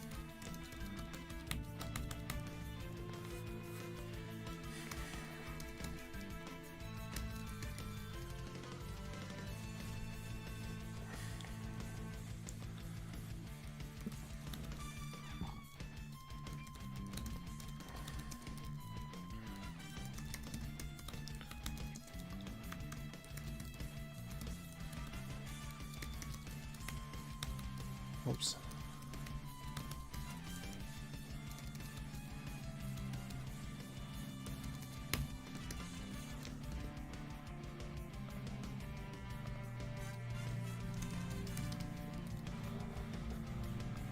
All right, so there's the usage, and then we need to, of course, have an example.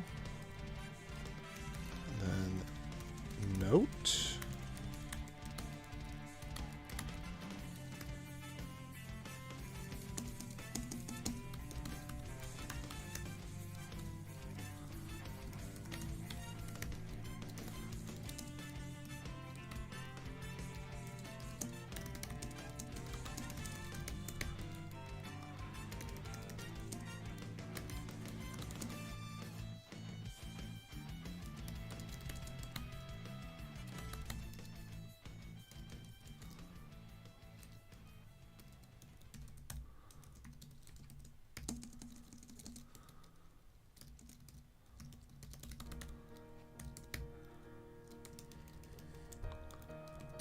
All right, so we got usage. We need example.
Cool.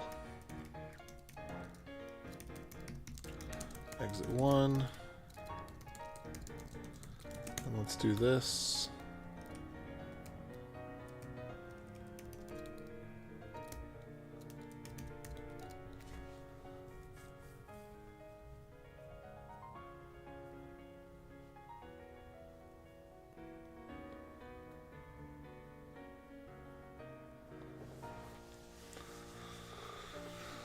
Okay.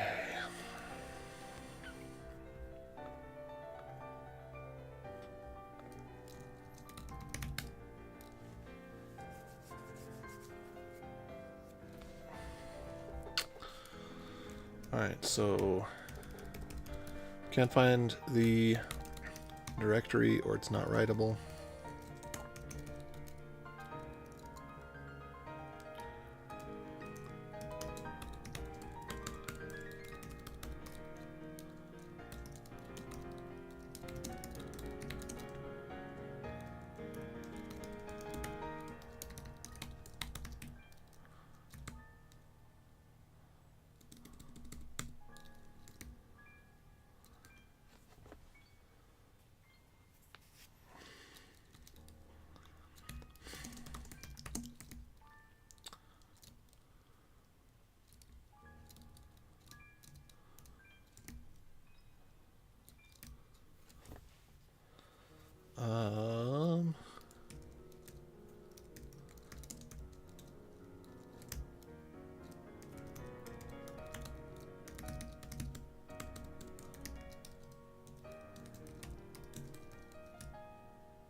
Do we not have the latest version of Schwumped? We don't want the latest version of Schwumped. We want old 3.5. That does the right stuff. There we go. My testnet.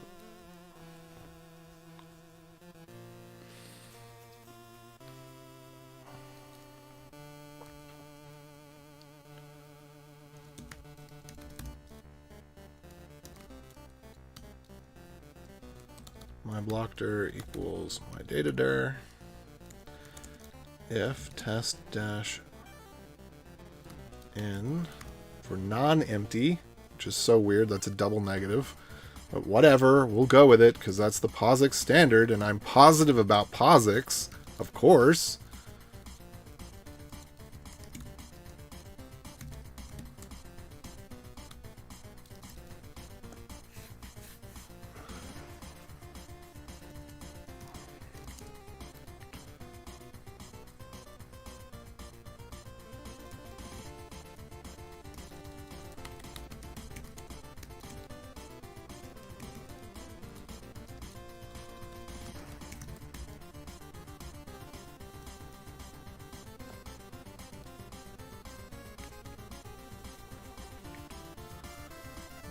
If mainnet is equal to my net name, then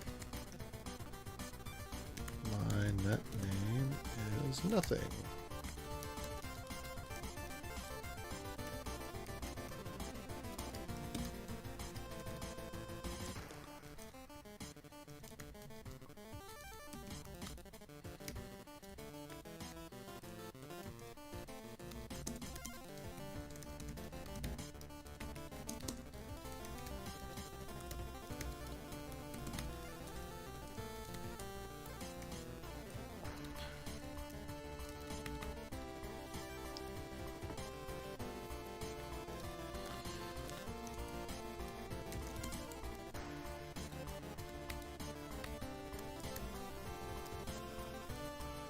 is what we need.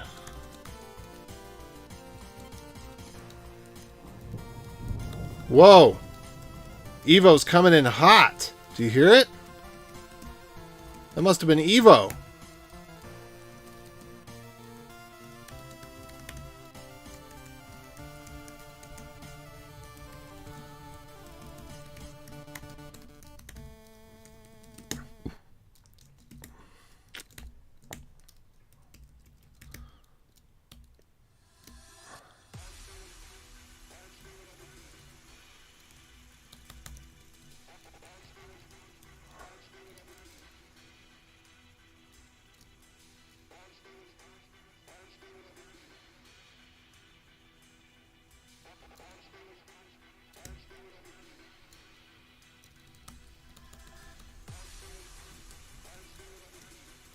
I'm so confused right now. Okay, is this correct? No, it's not. Okay, so something else is wrong here.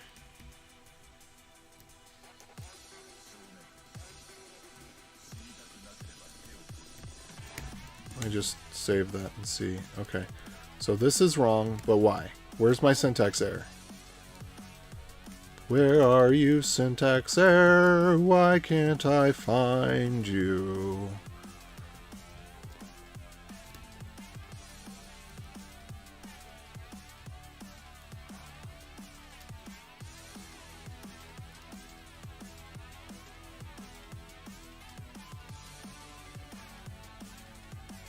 Oh, there we go. I forgot to do test.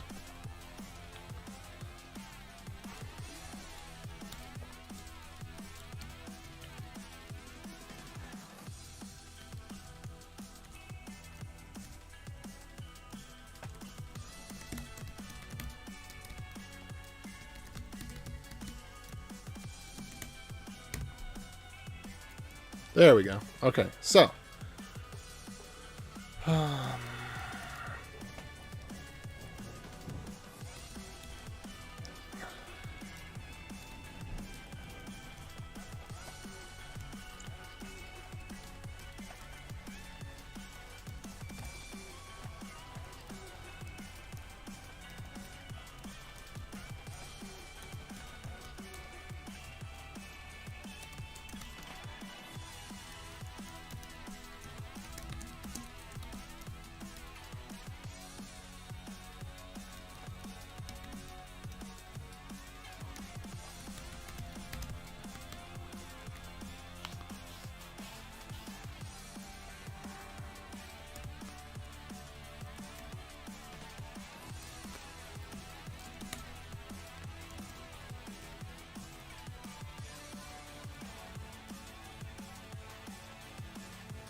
Ah, there we go.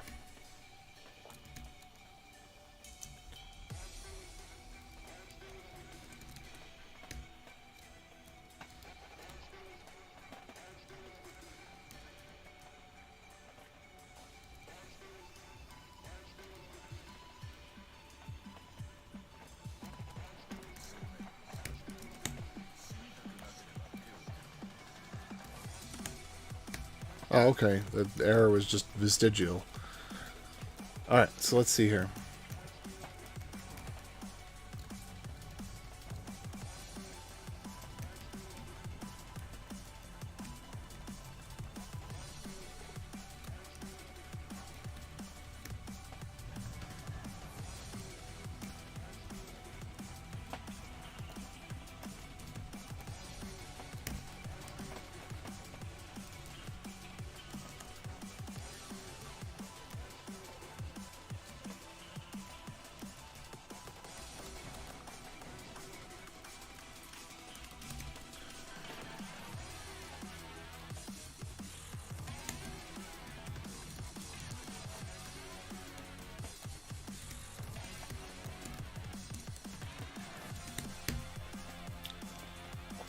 Okay, so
let's see. Solution: mount a large volume.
Okay.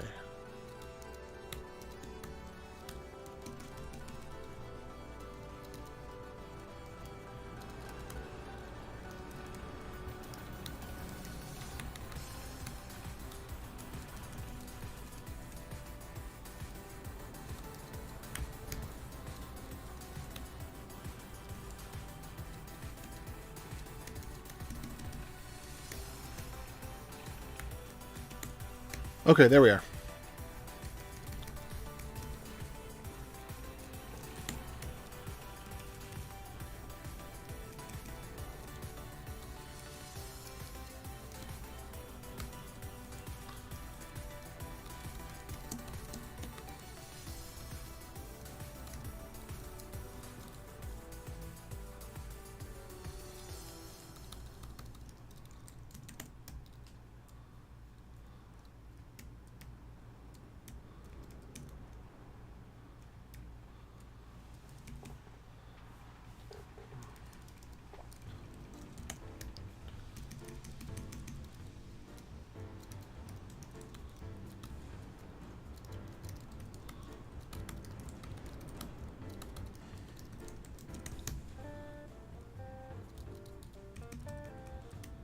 Alright, that looks good. I think that's what we need there. Oh, hey, was there something else? Oh, it's roaring soon. Okay, got it. Oh.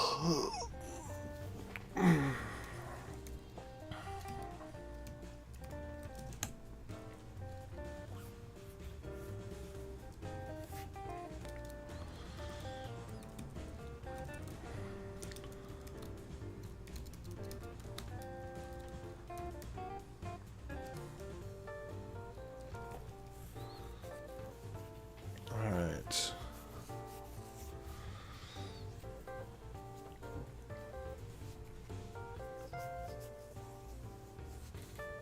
I need to create a little service to allow other Dash people to create VMs to be able to test this stuff.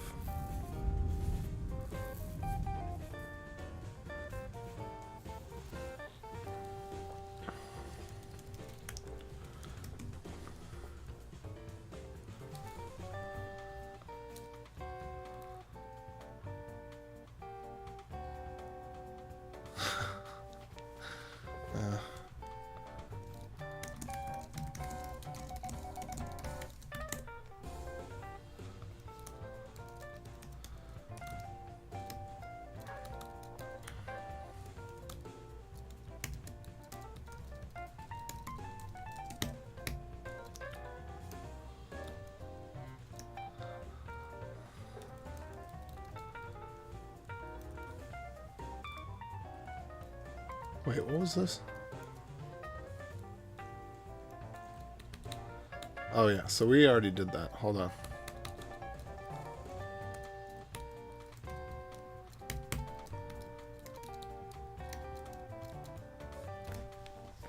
And then we need to swap this up based on one of three things.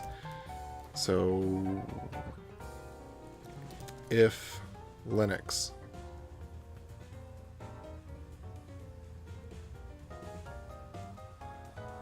If Linux.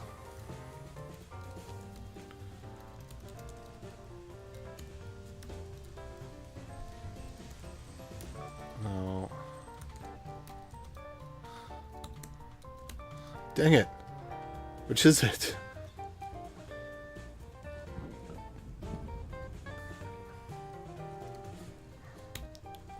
Is that POSIX? Is that POSIX?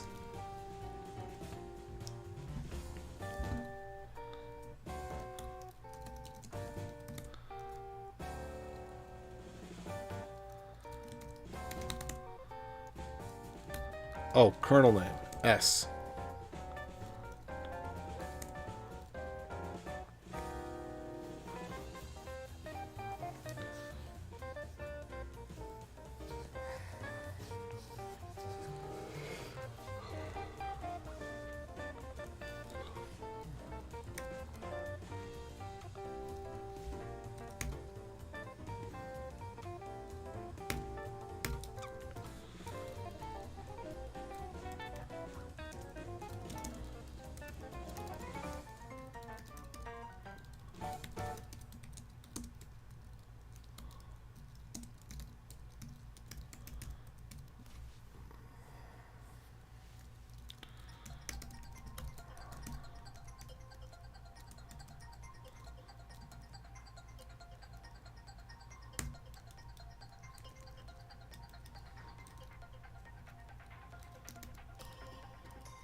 Hey!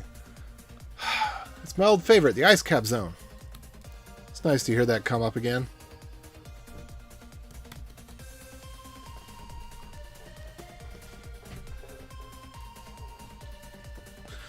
Alright, I'm not actually that excited. Well, I am that excited about it.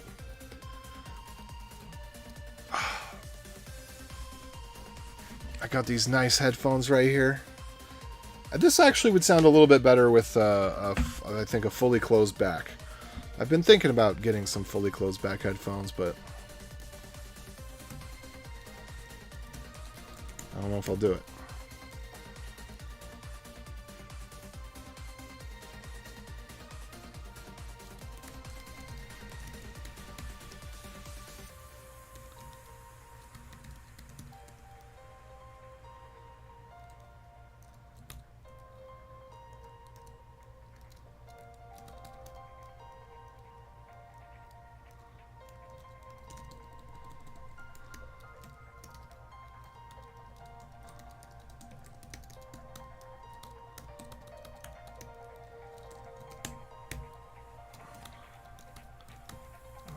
My extra args.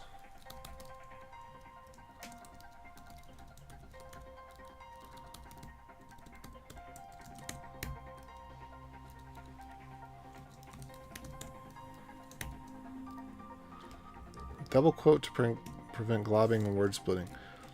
Who is doing this to me? Who is my enemy here? Who is stripping out the error code of this? 2154. Because I opened the issue with shell check and they said essentially not me. Was it 2154?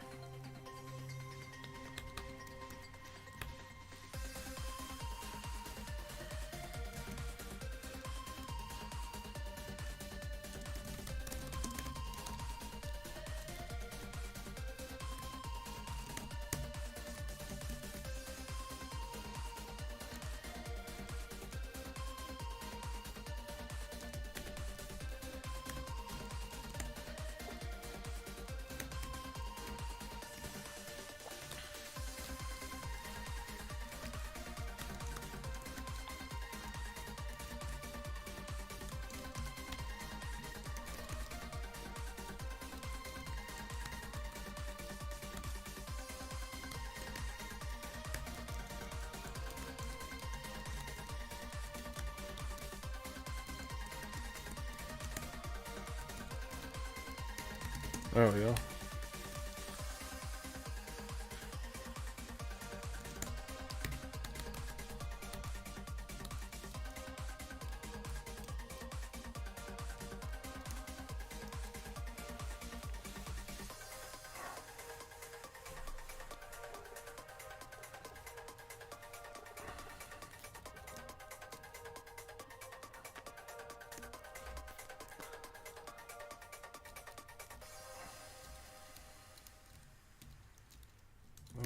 As cute as it is to call it T-D, it doesn't script well.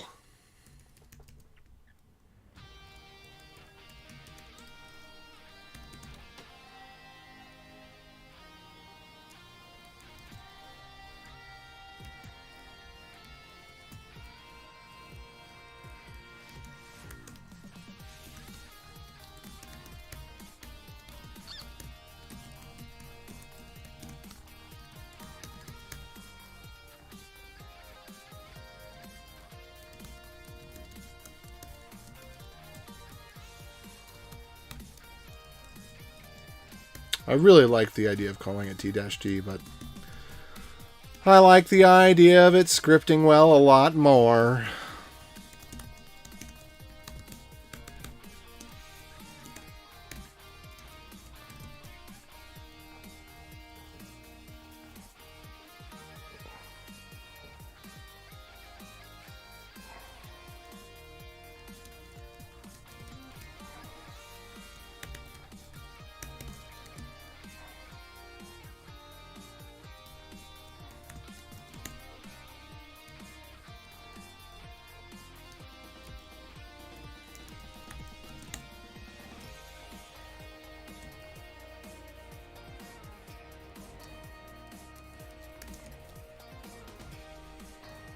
Does this still work?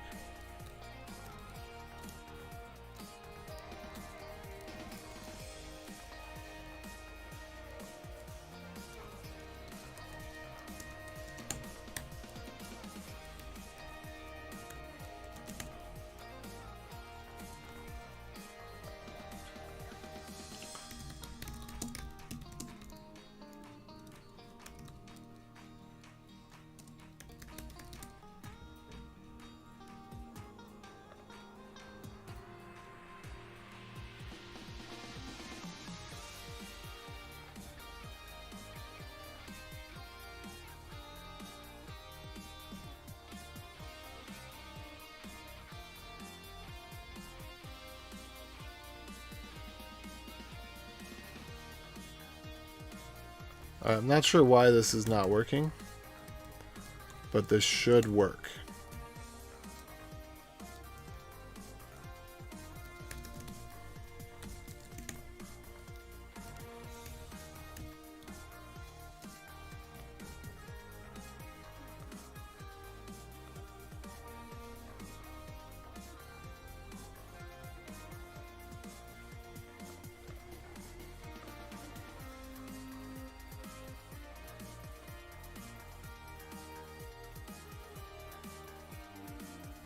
Whoops.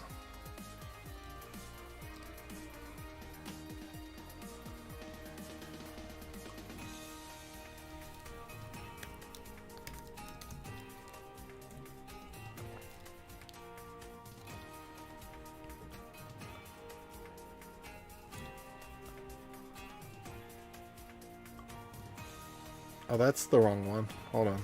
Did I?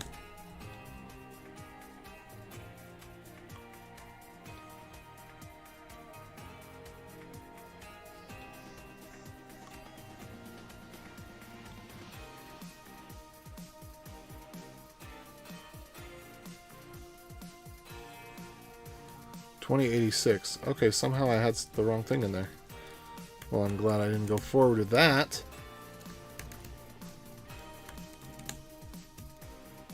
Oh, we have two different... Oh! Oh! There we go. We have two different problems. Got it.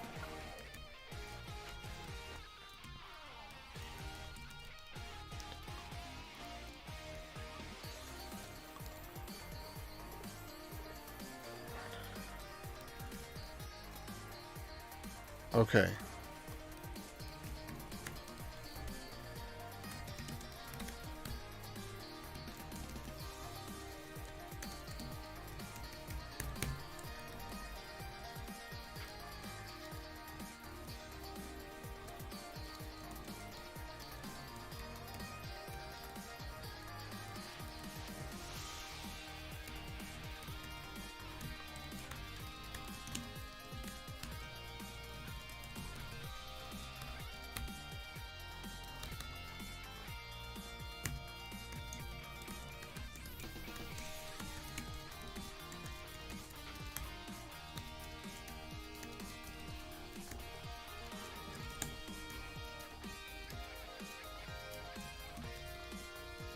All right.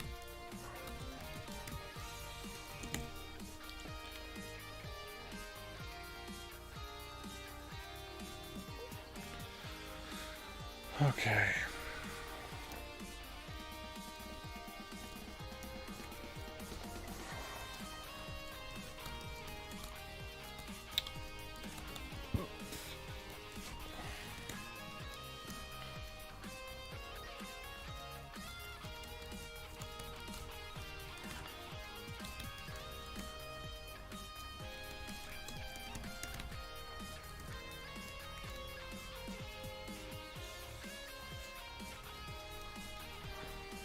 Okay, we're going to keep that.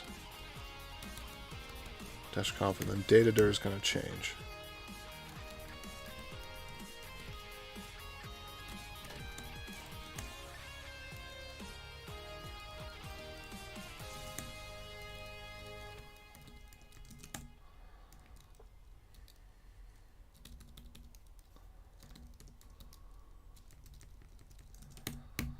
Okay, there we go. That's about right.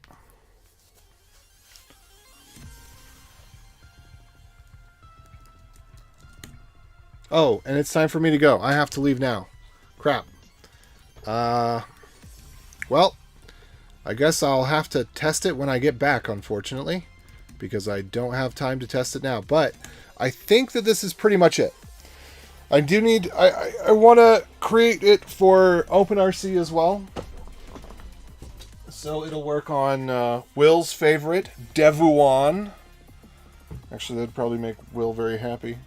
I'll have to make sure that he's actually using OpenRC.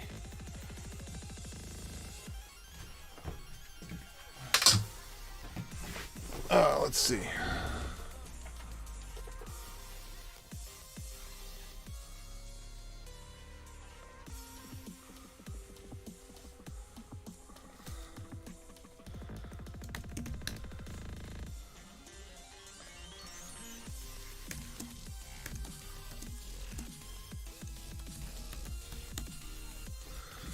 All right, I gotta go. Peace out, everybody. I'll come back. We'll finish this up.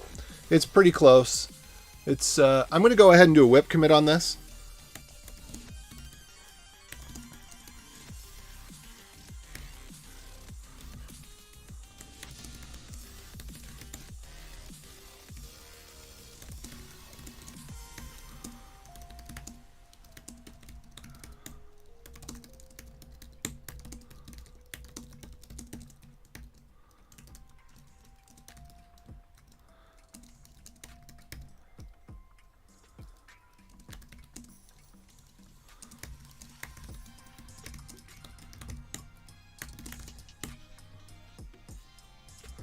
Okay, and with that, I am out. Adios.